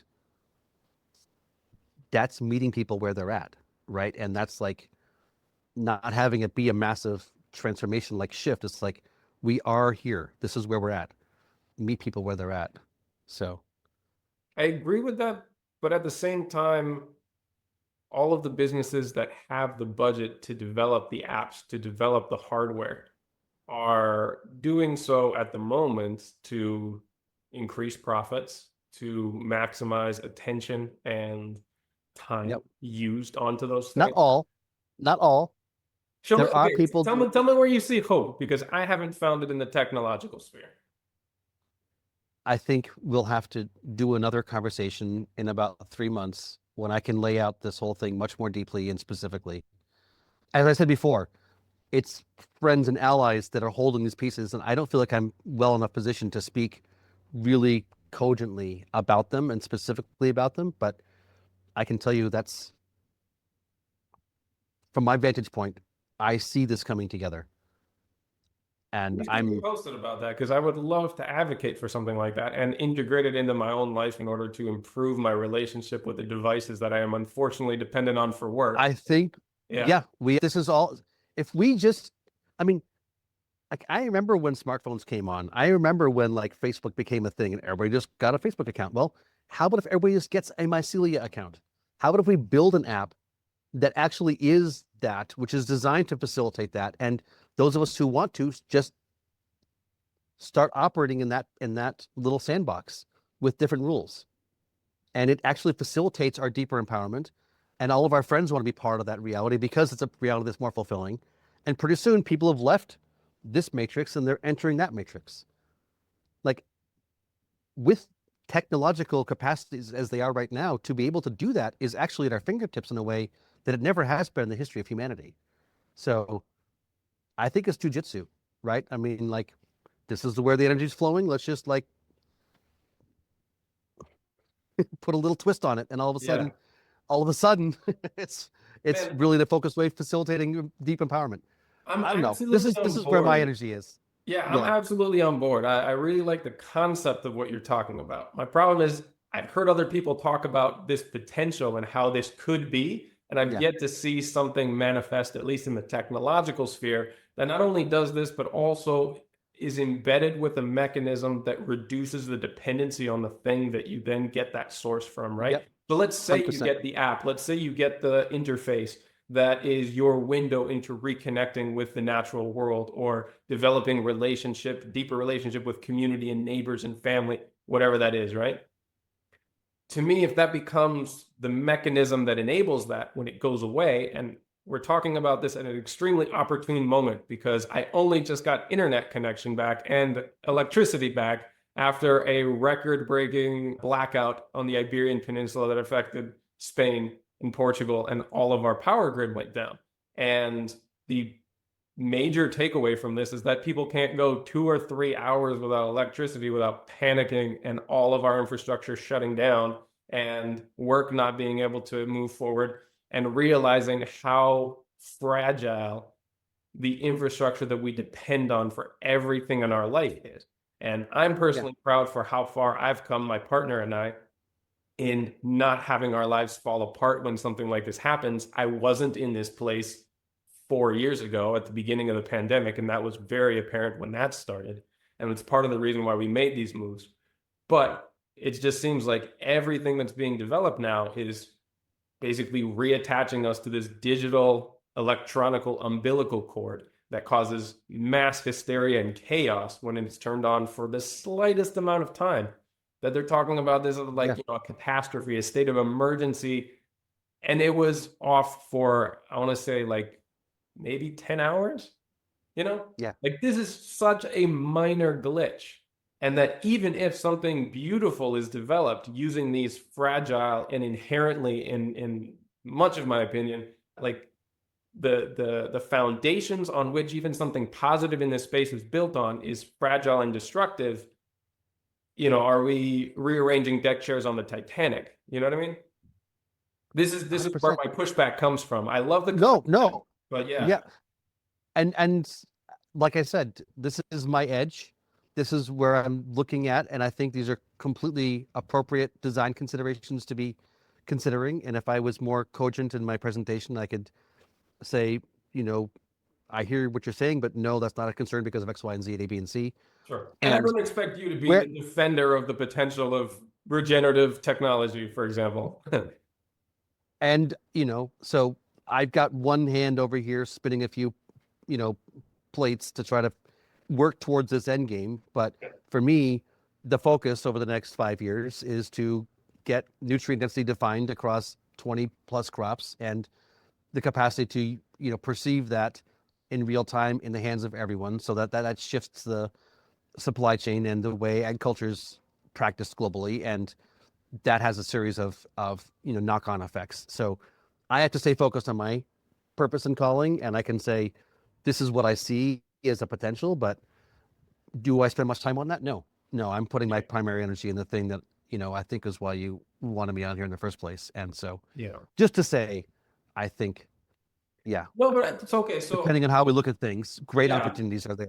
And let's use the example of the bionutrient meter, right? Because this is a technological project that is helping to define things that presumably we don't have other mechanisms to detect right now. Although you've done a good job. Except for our noses and tongues. Exactly. And this is where I'm going with it. So when I look at these things, especially as the conversation evolves around how do we measure regeneration, which is a big thing in the space right now, right? What are the parameters for soil function, soil health, health of crops and plants, and any other metric that you're looking for, right? And someone comes in and they say, hey, look, we've got this great new tool. It involves some technology or it connects to the internet or it does this or has some AI sensor. And I'm like, great. What is the analog to something that anybody without this tool could at least get a grasp around the parameters of what you're trying to measure? And I've done this with the courses that I've developed for climate farmers and that we're taking on to another project here in the EU that is basically creating your own tailored transition journey towards moving towards a unique vision of regeneration. And all of it is bringing these metrics that have been developed by scientists and research institutions and stuff and saying, okay, can you measure soil health, microbiome in the soil and stuff with your own senses? I always want to try and calibrate the technology to your senses. So that when the technology inevitably loses a signal, runs out of battery, or otherwise breaks, 100%. you have some other way of connecting. And you mentioned too, like this is your devious plan to move towards consciousness in the world. Or I don't want to mix your words. Spiritual covert op, I said. Yes. Spiritual covert op, which is way more elegant. The way that I've kind of described my own programs is my devious plan to use technology to reconnect people with their senses and their observation, right? Exactly. Yes, And exactly. so now we're really on the same page and talking about how, okay, this is the infrastructure, this is the interface that people engage with most commonly right now. And it would be impractical not to engage with it or to ignore it entirely and say, no, you should just go cold turkey, jump all the way back to living like in the Middle Ages and just be in nature. It's very wishy-washy utopian. It's not going to be practical for 99.9% a lot of people of the population. Yeah, myself included, right? I wouldn't have this farm if I couldn't still derive an income from what I do with the technology that enables me to work online. And so with that practical knowledge, what are the steps back? How do we start to use the technology as a way for people to decouple from it? And your bionutrient meter is the perfect example of, okay, if you can use your senses, your taste, your smell, your touch and stuff to correlate with what we can empirically measure as far as the presence of certain nutrients, minerals, so on, can we get to a point where, like you have your sommeliers of vegetables and of beef? That's absolutely. And teach people to become those for themselves. And can you feel with your hand? Yeah. Can you see with your eyes? Can you see the subtle energies? Yeah. Can you put your hand on, hold this orange and it doesn't have much vitality in it, and you can hold that orange and it does. We are wired with the capacity to perceive on multiple dimensions, octaves. Yes. We haven't been trained in that in our Western rational framework. That's the trauma of colonization, right? Is that we have lost access, or those attributes which we are born with, we have not been trained to utilize. Yeah. And so, yeah, absolutely. Whether it's a refractometer, which doesn't require anything electronic and will still give you an empirical number, which anybody can use. We've already got that. Or deeply aroma, flavor, energy, sensation, kinesiology, dowsing, however you want to think about that aspect. Yes. And really, you shouldn't be buying food in the first place. The only way to work with nature to get the optimal food for you is for you to put that seed in your mouth first before you plant it, and lovingly, caringly grow that food with nature that is tuned to your body. If you think that you're going to be well from eating food that you buy, you're missing the point. Right? Indigenousness is that relationship with the land of where you are, involves that multi-year, multi-generational lived groundingness with the food for you, for your healing. That is the path forward. Buying stuff because you work in a city and you have a job and you don't grow food and don't have land tenure is never going to provide the optimal quality. It can't, because the optimal quality can only come from your lived deep relationship with nature. Period.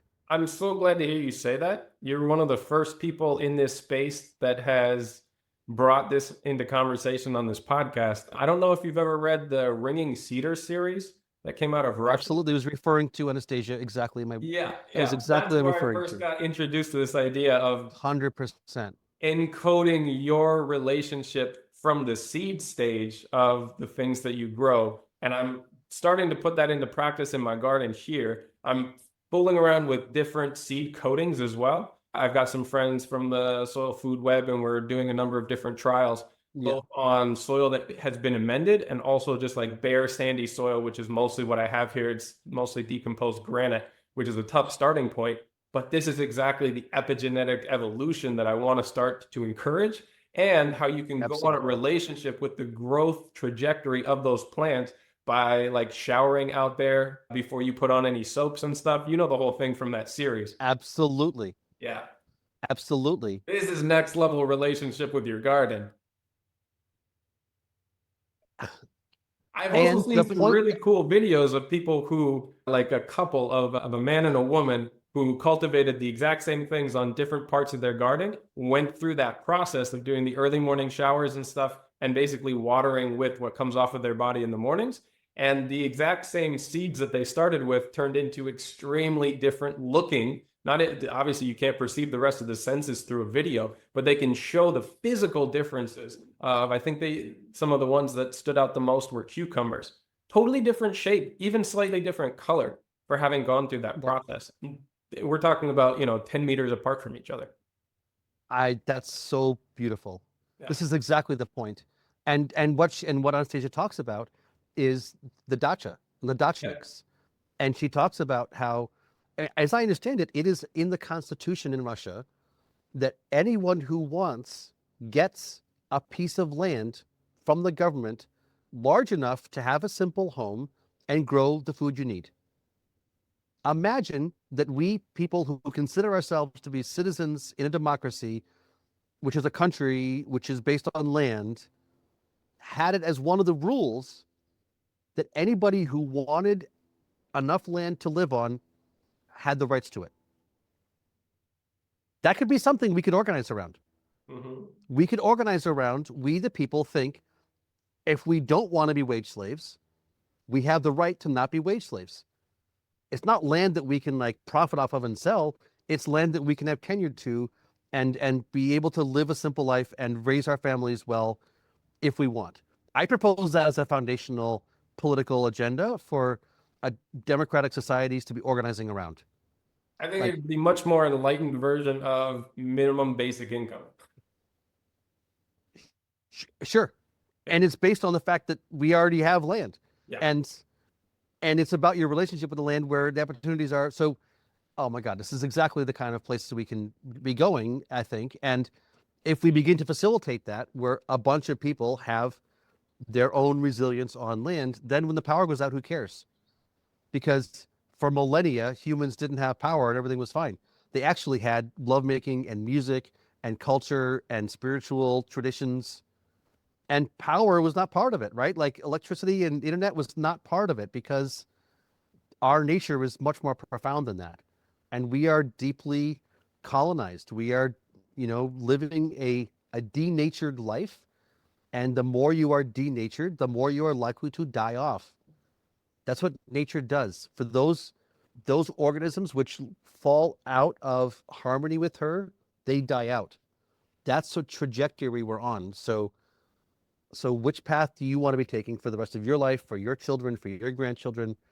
I mean, there's a beautiful bifurcation opportunity here. It is quite profound, the opportunity. It's staring us in the face. Yeah. And we have free will. It's up to us to choose. We can't give it the right over to anybody else. We can, but it's our power that we need to be stepping into. And do we choose to be in harmony with nature, or do we choose to go with a totalitarian state. I mean, Absolutely. And this goes back to this right. concept of positive or regenerative technological applications is rebuilding our capacity for senses connection and tapping into our connection to other dimensions and other forms of perception. Yeah.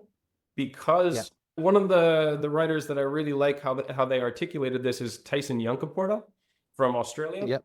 who wrote, yeah, Yep. Sand Talk and his newer one, I think Right Story, Wrong Story, both of which I absolutely loved. But in the first book, he talks about how much of our prehistoric narrative about how humans were is extremely flawed because there's no way you get the brain evolution of an organism if the narrative is that we lived a short, brutish, horrible life that was super simplistic, based only on the most bare minimal of survival. But there, That's only a story from the Western rational first exactly, enlightenment exactly, and perspective. one that was That's very not the much deep influential historical here. Yeah. perspective. Yes. Yeah. Yeah. And that this capacity and the senses that we are unfortunately on a daily basis dulling can only have come from a highly evolved biological and spiritual being because there's no need for all of this very energy intensive gray matter in our heads if all we're doing is gathering food, fighting each other off, having sex, and trying to keep it going for a little bit longer, right? There Who are are we and what are we doing? What's the purpose of life? and What what are we is our birthed with? upper limit? What is our real potential? And how do we start to Enlightenment. redevelop that? Enlightenment. Yeah. Enlightenment is the potential. Hmm. Complete transcendence. Superconscious transcendent bliss is the Hmm. objective I propose. I'm not what I propose. That's the elder traditions that I subscribe to say that that's the answer. And that's why I keep coming back to this question of what are some of the tangible, at least ideas and practices that start to chart a path back towards living this way.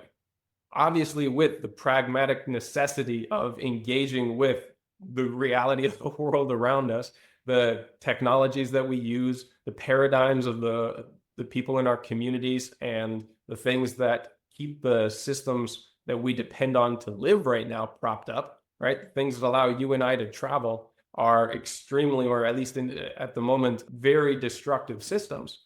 And yet, so much of what we're talking about right now through the internet and through the electricity that powers this, as fragile as it is, opens opportunities. How do we leverage? I mean, in this case, we're all very privileged of the things that we have access to. How do we leverage that to chart a path towards a different way of living and re engaging with the senses and the consciousness that we're actually capable of? One step at a time. Every moment you choose the thing that's best, most deeply best and right.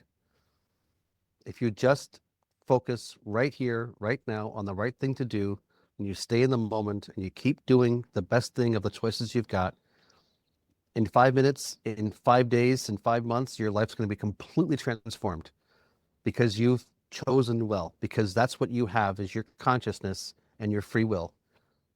And if you catch yourself engaging in unhealthy, disharmonious actions, that's your mistake, your fault. Don't blame it on anybody else. Just change. Don't judge. Just control yourself, direct yourself, focus your attention. We all have this capacity. Where that's our God-given, you know, beautiful, magical capacity as manifestors with consciousness. So it's about us choosing constantly the most harmonious thing, I think. Mm. I mean, and you're never going to be constant. You're obviously going to fall down and get back up again. But Sure. if we begin to take responsibility for our lives and like, you know what, this is not good. Let's just try to stop doing it so much. And really, this is what my deep inside is telling me I should start doing more of. And really, this thing doesn't feel good. I'm just going to stop doing that over there. Hmm. Like, we completely have all the power we need to change everything in short order. Yeah. It's our decisions. It's our we are choosing to take part in the reality we're taking part in. And blaming others is, yeah, there's part of the mistake. Hmm. Is there Where a we're at. decision or a step in your life right now that you're struggling with? Decision or step that I'm struggling with? I feel like my life is a series of like amazing opportunities that I can't do simultaneously. So like I'm traveling around the world, meeting amazing people, I think having meaningful impact while simultaneously aching to be on my land, doing wonderful things on my land, on my farm. So like, oh, I got awesome people over here I want to meet and hang out with. I got amazing things happening down there. And I really want to be at home. So I can very much relate to that. That's exactly what yeah, I'm going through right now. I'm absolutely in love with being at home for the first time in my life. I feel like I'm exactly where I should be. And I'm on an extremely accelerated learning journey where I'm constantly getting smacked in the face by the observations and the changes and the learning curve that I'm on of being present here in my own journey of kind of yeah, re-indigenization through this process. And so yeah, many opportunities, so many incredibly inspiring people through, especially the Climate Farmers Network and the farmers that inspire me every day through our chats and through our exchanges, friends and such, pulling me towards opportunities where I get to do projects on their places or teach yeah, workshops and stuff. And I want to do all of it at the same time, but I can't do yep. one of them well if I'm constantly being split so much. So I really, really resonate with what you're saying. I mean, and I remember when it was a series of horrible choices I had to work from. Like this Yeah. sucked, that was horrible, and that was like, oh no. That was my three choices. And I've chosen like the less bad, the less bad, the less bad, the sort of good, the kind of good, the almost God. This is like, okay, like if you just keep choosing the thing that's the best Yeah. deeply from your own guidance within best, not like what somebody says, but like from your own truthful conversation with your conscience, you get to a point where you have a much more fulfilling life, I think. That makes me want to go back to the beginning. Normally, this is where I start on podcast interviews with like, how did you get here? What was your trajectory to get where you are now? And then talk about your work. But we haven't even mentioned how you gone from your spiritual journey in the Himalayas to starting to farm and now being torn between all these opportunities. So let's go back. Tell me how you got from there into the farm that you have now. I mean, how far back do you want to go?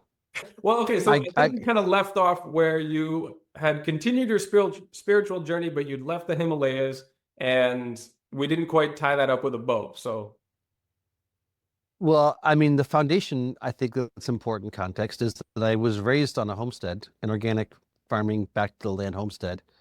My parents, when I was 4 years old, left the city where they had been community organizers and bought a piece of land on a dirt road and built a passive solar house with a root cellar and a wood stove and got a milk cow. And where was this? I was raised in Massachusetts, Oh yeah, yeah. What part? right in the middle, Okay. a little town called Barry in Worcester County. And then because they were community organizers, not farmers, ended up founding and running an organic farming organization for 30, 35 years. And, writing some of the first organic standards in the US and running the annual conference. And my father was the editor of the journal. And like, so I grew up A, on an organic farm homestead, and B, with my parents being leaders in the organic movement. And so that cultural perspective completely colored me and who I am. And like a lot of the things that I sort of knew in muscle memory that were intuitive, like cultural perspectives and everything else, came from the fact that I had the privilege of having my parents choose to raise us on the land. And so I think that's an important piece of this puzzle, as I was saying about multiple generations of like healing and stuff. Like things that are more natural to me come from the fact that I was raised in a more natural environment. And I think a lot of people were not raised in that environment. And so it's a bigger leap to get back to that. So that being said, yeah, I did travel the world when I was young and lived on farms in Siberia and Central America and India. And I was a, I was, I mean, what I do? I was a 9/11 truth activist. I started a commune. I ran a yoga studio. I chopped down some trees and built a cabin by hand in the middle of the woods. I don't know, a bunch of random stuff. I almost became a monk. I was the India country coordinator for the global anti-GMO campaign. I don't know, various So, things. I was pretty boring managed the farm. conventional stuff. I got you. Yeah. I managed my parents' farm in the summer, and then I went on walkabout in the winter and did whatever the hell I felt like with the $2,000 I'd saved up from working 20 hours a week, $7 an hour, 6 months of the year. And I just had a backpack and I just wanted to walk about. And I kept questing. And yeah. And then I met a woman and got married and realized it was time to stop being a bum and start actually providing for a family, right? I could no longer be on this theoretical questing thing. I had to actually ground it in action. And that was when the rubber met the road and I needed to, and farming was the only thing I knew how to do. And I thought I was a good enough farmer, but I hadn't really actually ever had to make my own living because I was just working for my parents. And when I actually realized that I didn't know how to make a living, I focused my mind on it. And that's when I, you know, came across the acres world and lo and behold, like there's other wisdom beyond the organic, you know, rubric that I was brought up with, and Mm. some basic remineralization, some basic other stuff, and all of a sudden, boom, pests and diseases are gone, yields are up, cost of production's way down. I'm making my living working 20 hours a week, and I'm like, holy shit! I grew up on an organic farm. My parents ran an organic farming organization. I know that farmers don't make a living working 20 hours a week, and yet I'm doing it. And that's what started me talking about this stuff, teaching courses. It was like trying to share with other people, like with my 20 years of experience at that point in time, 16, 17 years ago, I'm like, guys, there's some interesting things here. It's not just compost and limestone or, cover crops are nice, but, there's a whole bunch more. So because I had all that background and I was able to dial in some of these things and get the results rapidly, then I could speak with that decades of experience to other people. And so that started a process. And back then was when I came across this understanding of nutrient variation and learned about bricks and learned that like just because you're organic doesn't mean you're better. And I was like, what's the word for this variation in nutrient levels? And there was no word for it. So we created that word, nutrient density, back in 2007, 2008, at Acres with the elders there as part of that process of like, I asked for permission. I went to all the elders with a manifesto and I said, may I please take this work forward? And I got them all to sign it in front of each other. I was the young kid there in my 20s in the presence of the elders, seeing this thing, which we now call nutrient density, and seeing no one was doing it. And I saw the opportunity, and I wasn't going to do it without their permission because they're my elders. And so I literally created a manifesto like, I want to do this, this, this, and this, but I'm not going to do it without your blessing. And I did. And yeah, founded the BFA in 2010, and the workshops spread around, the courses spread around the country, around the world, because working with nature works more well and it's costs less and it's better for a lot of reasons. It takes a shift in mindset, but actually it's a better way to do things. And pretty soon we were at a point where like, yeah, this is true. It works on all scales and all ecosystems and all crop types. How do we bring it to scale? And you bring it to scale through economics. And so the strategy was if we can give people the ability to understand of the three choices they've got in front of them at the supermarket shelf, which one is more or less well for them, we think they're more likely to choose a better one and leave the worst on the shelf. And that's what started the research. Built the first meter, built the labs, tested the variation, connected the soil life, calibrated the meter, shipped them around the world, got it published in Nature. And that basically said, like, yes, this is a viable scenario to disrupt the world. Now we're doing the work of defining nutrient density. Like, nutrient variation is massive. It connects to soil health. It, can be tested with a handheld meter by a consumer at point of purchase. That's the vision. Is people can choose for themselves what's better and what's worse, and know what's better and worse, and choose for themselves. So then we have to figure out what good and bad are, and if we figure that out, then we can completely disrupt this whole dynamic. And so we're in the middle of that right now. Beef is almost done. We'll be done with beef in the next couple of months. We've got a strategy of building consensus around this strategy around the planet over the next few months, and then raising 5 million this year, 8 million next year, 13 million in 2027, and having 20 crops defined by 2028. Once those crops are defined, what 0 and 100 are, we put that information into the commons. Anybody who wants to build a meter can build a meter and calibrate it to that.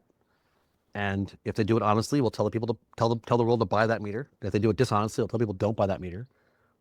But yeah, enlightened self-interest. We're not trying to control anything. We're trying to work with economic incentive, like you make more money by doing the right thing. So yeah, it was probably maybe a bit fast, but a general overview.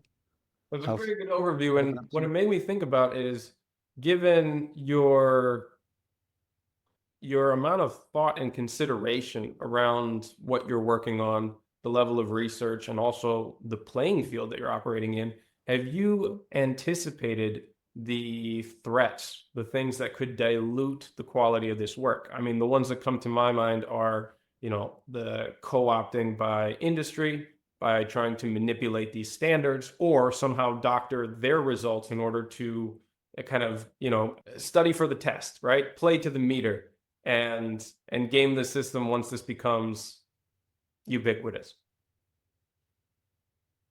I've thought a lot about it, considered it, as maybe not intuitively is the case, but I think if you thought about it a little bit more, you'd understand it's the case. The people that seem to be most actively engaged in co-opting are not big business, but people trying to co-opt the word. Big business seems to be remarkably open to collaborating and actually doing a better job because they understand that, science is a thing and it's hard to, like, I don't know. In my experience right now, I have interactions with people well positioned, highly positioned in big companies who really do seem to be wanting to do the right thing, really honestly wanting to pivot those massive corporations and their entire supply chains. And they're talking 10, 20-year timeframes. And I'm like, I think you can do it faster. Mhm. So yeah, I mean, my concern right now is that people are using the word nutrient density and trying to get money and present themselves as like leaders in the field. But if you look below the surface, there's nothing going on. Yeah. They're really just trying to pose and present as we are the people you should talk to. And so my thought is we don't name names, we don't badmouth individual people or groups. We just build a coalition of allies from around the planet who are seriously engaged in a deep process, and we collectively coordinate together. And if there's enough people seriously, honestly engaging that kind of relationship, anybody who's not part of that ecosystem is clearly not part of that ecosystem. And they can be seen in with better context of what they're up to. Because with regenerative, you can see it happening with, different groups trying to make different certification labels, and some are operating with deeper integrity and some are operating with less integrity. I watched this happen with organic from back when I was a kid, from the 80s on, and saw how the organic culture got taken over by organic industry. And, this is a structural, strategic concern is when you have a bubbling up social movement that has a deeper impulse, it gets watered down and people try to take it over and turn it sideways for their own egoic, profit-minded objectives. Or maybe they're just ignorant and they haven't thought deeply and they're just trying to jump on a bandwagon. Yeah. So let's engage in humble co-creation, education, deeper conversation. If we want to build this as a movement, as a bottom-up social movement, which is how I envision it, that means we have to act like that and engage in collaborative, holistic, relationship-based, you know, cross-pollination. So I think if we maintain that integrity and we can lead with it and we're just solidly moving forward, anybody who's paying any attention at all is going to pretty much figure out who's who and what's what. Makes sense. And it really fits with what I've come to understand as the antidote for having these things being diluted, co-opted, or otherwise poisoned through exterior interests is, instead of increasingly isolating yourself in order to insulate yourself from bad actors, it's better to surround yourself with good actors, as that being the insulation against intrusion, right? It's something that doesn't come very natural to me. My personal tendency is to kind It's of the isolate colonized myself versus again. indigenous. It's Yeah. the fear versus love. It's the opening up versus the pulling back. That's back to the It's why question we we were spoke. talking about, like steps and applications. That's one that I struggle with. My tendency and my learned response to nervousness or fear is to further isolate myself, when I've come to understand that the better response is to create better, more connection, relationship, and stuff with the people who are the antidote to that. So I see you're very much on that track already. One of the other ones that came up to me when we were talking about things that could maybe start to compromise some of your work was also addressed earlier in the conversation about this idea that once you can quantify nutrient density and measure it accurately, then this starts to become a commercialized thing. And that people think that the way to better health is just paying more for more nutrient dense food. And it just increasingly making it inaccessible or cost wise to get access to healthier food, right? How do you frame it so that that doesn't happen? I think if you eat better food, you will be better to a large degree. Mhm. I think a lot of what people eat is properly called junk and not called food. In fact, they already call it junk. They just put the name food at the end of it by mistake. So he's going to separate that and say, this is junk, not junk food, it's junk. So stop eating that. Optimize the quality of the food that you eat and you feed your family. But foundationally, my experience as a farmer is my cost of production goes down as my plant health goes up. Yeah. So it doesn't have to cost more to have higher quality food. That is not logical, except in that some people are going to try to maximize profit, Yeah. which is part of the way reality is. But It's if we're inevitable. actually working with nature, like I was able to make my living farming before I started doing this stuff pretty much full time, not charging premiums, charging right in the middle of the pack with a superior quality product. And so I propose those of us working with nature can outcompete the chemistry paradigm on price. We don't need to charge premiums. If we're actually successfully working with nature, our cost of production goes down. And that's the path forward broadly is we simply suck the life force out of agribusiness because it's not efficient. It's not efficient. Nature is more efficient. So let's just win. Let's support people with our AI, with our big data, with our open sharing algorithms. Let's not have these data sets all be black boxed and proprietarily controlled. Let's have them be completely opened up. Let's collectively share on a blockchain, cryptographically secure, everyone controls their autonomous data, but they can share the metadata framework where we can collectively learn in short order. We can use AI to pattern form and support every grower on every quadrant of this entire planet in optimized function. We can use the technology if we use it based on empowerment to empower everyone Yeah. and rapidly create a dynamic where we don't need to be buying stuff anymore. I mean, I don't know. I think the opportunities are massive. It does involve unpositing a few things, but like, why not unposit those things which everybody agrees we don't want in the first place? Sure. Like, if we're going to go for it, go for it. Yeah. Yeah. Yeah. This is part of a strategic, systemic cultural transformation that everybody knows needs to happen. We just need a path and a pattern and a plan for. I went and spoke at Davos this year. I was speaking in Switzerland at the World Economic Forum in January. And I was like, nobody here knows what needs to be done. A lot of them mean well. A lot of them really do. I had a hard time finding anybody who didn't want to actually make things be more well. But they were ignorant. They didn't know, they didn't have a plan for how we could pull it off. And so what I propose is if we can lay out a plan that empowers anybody who engages, from a massive corporation down to smallholder farmer in the developing world, that's coherent, that anybody can plug into wherever they are and start doing it, then just keep doing it. We don't need to fight anything. We just need to build the world we want to see. And I don't know, it seems like kind of simple. It does. And I've had conversations about similar ideas for 9 years now on this show.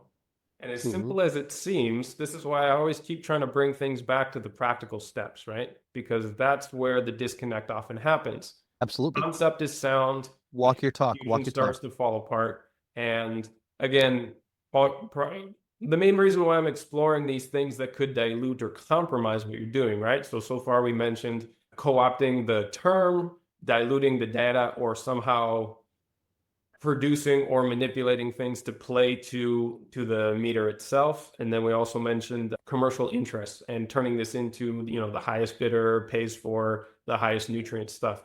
What other ones have you anticipated or could see on the horizon that are worth, I guess, building structures for security around now before they become a real issue? I mean, I think we can find 100 ways to say people will behave badly and like be afraid of this, be afraid of this, be afraid of that. Sure. What I've tried to do is to develop a strategy that inspires people to behave well and like is designed at its foundation to cause anybody who engages to succeed. And like if you plug into what we're doing, you can clearly see how you will be better off. And then don't talk about it so much. Like we don't have a very big PR presence. The BFA, has been a pretty rudimentary communications platform for a long time because I think it's better to speak softly and carry a large stick. It's better to do your work before you spend too much time talking about it and let the word of mouth of people who get it spread because reputation is the most powerful form of advertising, right? And yeah, so I think the best thing to do is to do the work and let it keep building and building. And pretty soon you're far enough down the pike that the job's done. And anybody who wants to come in and try to sideswipe you, like, too late, sorry. Like, if everything's open source, if everything's in the commons, if everything belongs to everyone, you can't shut it down. You can't buy it. You can't, you know, it's in the collective. Yeah. And so foundationally, strategically, that's why we're not a company. That's why we're an NGO, is because we're specific. That's why everything we're doing is based on charitable donations, is because there's no investment, there's no IP, there's no, control. If we have to understand the model of nature is symbiosis. The model of nature is collective, collaborative sharing, not controlling. And so if we can, from the very beginning and at our core nucleating structure, be predicated on that sort of understanding, it inoculates us. We have immunity to these things. So don't get ahead of yourself. Don't be cocky. I mean, the biggest problems are in your own imbalances, right? In the ways you engage inappropriately with the universe. I say don't worry about others, worry about yourself. Find the flaws in yourself and find the flaws in your own way of being and improve those things. And that'll maintain as much of a harmoniousness and a Tao and a flow. Like the Tao, right? The Taoism, go with the flow, basically relax, just relax into the flow and don't try to push, don't try to control, don't try to like force. That's been the strategy. I'm not sure it answers your question directly, but Yeah, it definitely does. And what it makes me think of, especially since I would say that's a very humble, I guess, awareness that is built into how you've set up your structure, at least with how you deal with the industry and the space in which the BFA operates. Do you have similar checks and balances or ways of auditing yourself within the organization to make sure that things don't start to fall apart or compromise internally? I mean, things have fallen apart a number of times. We've overextended and crashed and burned and gone bankrupt, and I mean, the it's not quite that bad, but yeah, no, I mean, the foundational limiting factor in this whole process has been me. It's been my capacity to maintain coherence. We'd be much farther along if I was a much more evolved being. That's part of what's taken so long. It's just I wasn't man enough for the job. So I feel like, I mean, one benefit of decades of experience is some decades of experience. They call it wisdom, call it whatever you want to call it. Like you begin to see patterns and be more, centered in yourself. And yeah, I mean, the real check is within. Ideally, you surround yourself with people who are centered in themselves also, and will call you out if you're getting out of line, and you've got that trust, right, as a bunch of peers that we're you know, we all care for each other, and we see this as a collective. And I may be in the protagonist role in the play, but everybody's got a critically important role. You can't have a movie without all the people to make the movie. Like, one person appears to be the front person, but that is not, like, that one person without everybody else doesn't make a movie. So, like, as long as we all understand we're in it together and we respect each other as equals, and we understand each other's roles, and we're there to support and collaborate and cross pollinate, that's symbiosis. That's the pattern of nature. Well, what is left to do coming forward? I mean, obviously, there is a lot of research projects underway, and the device itself is not easily accessible. I think there's a version that can be purchased. Is that true already? We stopped making it. Okay. Um, Yeah. yeah. What's left to do? I would say we're just getting started. Okay. We've only really established the foundation of a lot of things, and we haven't really gotten anything done yet. We have to define nutrient density, at least have these initial definitions, which is, as I said before, it's $1 million a crop, plus or minus. And so we're finishing beef now. We're going to try to take on 20 crops in the next 3 years and get them done. Then once you've defined nutrient density, then you can put those definitions into the commons and let anybody who wants to build meters. Then the market begins to really pull through the good stuff and incentivize a shift in practices. Honestly, I really try not to spend too much time looking too far ahead. It's more about, like, be present right now, do the things that are most obvious, Mm. you know, focus, prioritize, you know, reground, you know, stay centered. The future is unwritten, right? I mean, it's like, it's not my job to say what needs to happen next. It's my job to receive the guidance of what to do next and then act on it. So I can tell you what might happen, but I, what has to happen is I just have to stay focused and stay centered and keep doing what I'm doing to the best of my ability. And I feel that too. um, Yeah. yeah, Definitely in that as well. yeah. So you mentioned different ways that people can get involved and participate and contribute to this work. What are the main ways right now, and how can people get actively involved in this work or contribute in some way with what they're advancing as well? Well, obviously you want to do the way that feels most inspiring to you. So if it's intriguing just to think about it and contemplate it and wrap your head around it, then we're an educational organization. We've got tons of content on YouTube, and we've got our courses there. We've got a ton of other podcasts and webinars. We've run an annual conference for 12 years, and all the recordings, every presentation from that has all been there. I mean, there's all kinds of content out there. I think, we have been leading this conversation about nutrient density. So I think wrapping your head around it for people is probably an exciting place to start. From a foundational standpoint, I think we're planning on launching a bricks campaign this year, which effectively is going to get people out there with refractometers, and we'll have a little app where you can upload the readings from your refractometer to the cloud, and you can begin to see where the good stuff is and where the good stuff isn't. So that's something anybody can do. Anybody who buys food, like, take your shopping and a refractometer and begin to see where good stuff is and isn't, and then begin to suss that out. So that's like a citizen science way of engaging.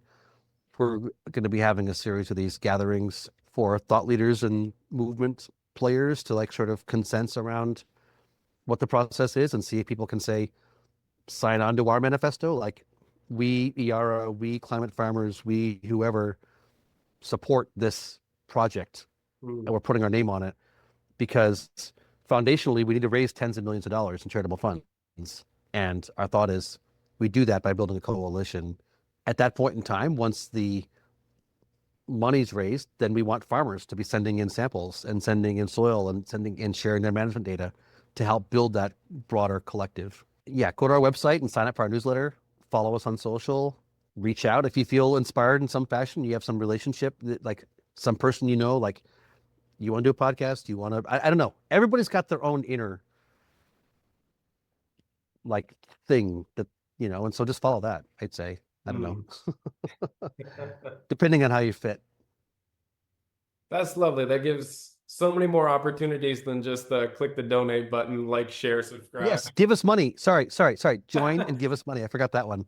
Can't We, forget that one. I did forget that one, but that's also an important one. Also Yeah. helpful, yeah. Critically important. Dan, you Yeah. mentioned that you're focused on the present right now and the things that are important, but you've got a lot on your schedule coming up. Can you tell me about the different travels and engagements? In fact, maybe one or two I might even be able to make my way out to as well. Yeah, well, what I'm saying is I'm at the end of the 7-month tour, which I have been pretty much continuously on the road since October. Yeah, What that means is I'm going to be home most of a little over a month, nice. starting next month, before I spend, more concerted time on the road again, back to Europe and then back to Australia, New Zealand. Which continent? Which month? Yeah. I'm expecting to be at Groundswell, which is a place where a bunch of people from Europe will be present. I'm going to be doing this amazing thing called I think it's called the Jamboree in Nice, with the Mustard Seed Trust, who just, were really generous with giving us a donation, which I don't think that's not open to the public. I I don't know if it's public information yet, but I'm pretty sure John Kemp is doing like a Groundswell type event I think it's going to be Wisconsin in like around the 10th of September. I'll be there. I'll probably be back down at Grounded and at Underground in Australia, New Zealand in September and March. Yeah, I would say check our socials and our calendar on our website for where I'm going to be. We're hoping to do a bunch of these sort of courses. That's one thing I haven't talked about is the courses. Like the foundational work that built the BFA was these Principles of Biological Systems courses. And yeah, so it's a 4-day process. Well, 4 days of in-person time and a 2.5-year process. So we start with 2 days in the fall, walk you through basic concepts and principles, then 2 days in the spring, and then there's a support process where it goes on for a couple of years. And if you want the certificate, you have to get to the point of producing excellent bricks in 5 different crops. So excellent bricks, for those who don't know, is almost impossible to find. Like good luck finding it anywhere. Any farmer's market, any CSA bag, any grocery store. Poor and average are normal. Good occurs sometimes. Excellent, almost never anywhere can you find it. So like until we've got a definition of nutrient density, our thought is let's support farmers in getting excellent bricks, which we think is probably going to correlate with excellent nutrient density. So that's a process that I'll be beginning in Europe, probably a few different places in the UK and maybe a couple places in the mainland Europe in October, maybe a couple places in North America. It'll be doing again in Australia, New Zealand, starting in February and March. So I don't know. Lots of stuff going on around the world. Not as much time my farmers I'd like, but it's a creative tension. What are you going to do? That's what it is. Yeah. Same with us with all of the water restoration work that we're doing. Fortunately, increasingly close to home. So I don't have to take planes. I can get around a lot on trains, but still, it's time away from the farm. And I feel you there, even though those events sound like they're going to be a blast. And the water cycle stuff and the ecosystem restoration stuff is so powerful. Yeah. It's so massive. The capacity we have to turn the brown quadrants of the planet green again in amazingly short order, I don't think people properly understand. Yeah. There's still the storyline around about carbon and climate change and how we're all screwed. And like, no, guys, we're not screwed. Carbon is not the vector to solve the problem. The water cycle is the vector to solve the problem. And obviously, you know much about this, and you're doing a lot of that work, which is really, really strategically important. But like, we can and will heal the earth in short order. I don't think people understand it yet, but it's And actually there's it's nothing that already I've happening. found. It's Yeah. already happening. Yeah. And there's nothing that I've found as immediate and as bilaterally successful as bringing water into balance into a place to bring life Yeah. into a place. Yep. Yeah. It's the And it vector rains a for lot of life. places. You just have to get the rain that comes down not to run off. It doesn't get much more complicated than that. It's not that tricky, but you'd be amazed at how. Literally, where it rains, just keep the rain from running off Yeah. by hook or by crook, Yeah. and good shit will happen, And and in that so many will heal cases, the it's not planet. It's not like actively working to hold it in. It's stop actively draining it off as quickly as possible. By whatever you have to do to Yes. just facilitate that less No, we're definitely flowing still off. at the point where water retention would be amazing. Let's just stop draining first, and then we could have a Great, conversation great about call. retention. Great call. Yeah.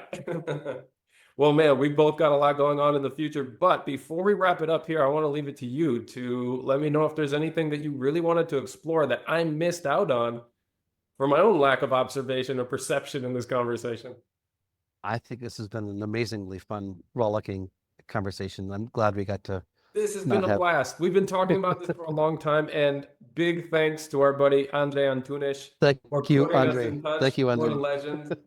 I'm surprised Yeah. we didn't find a way to connect earlier because I've definitely been watching your progress and your talks and your educational material for a long time, but better late than never. And I really thank you for making the time. This has been real special.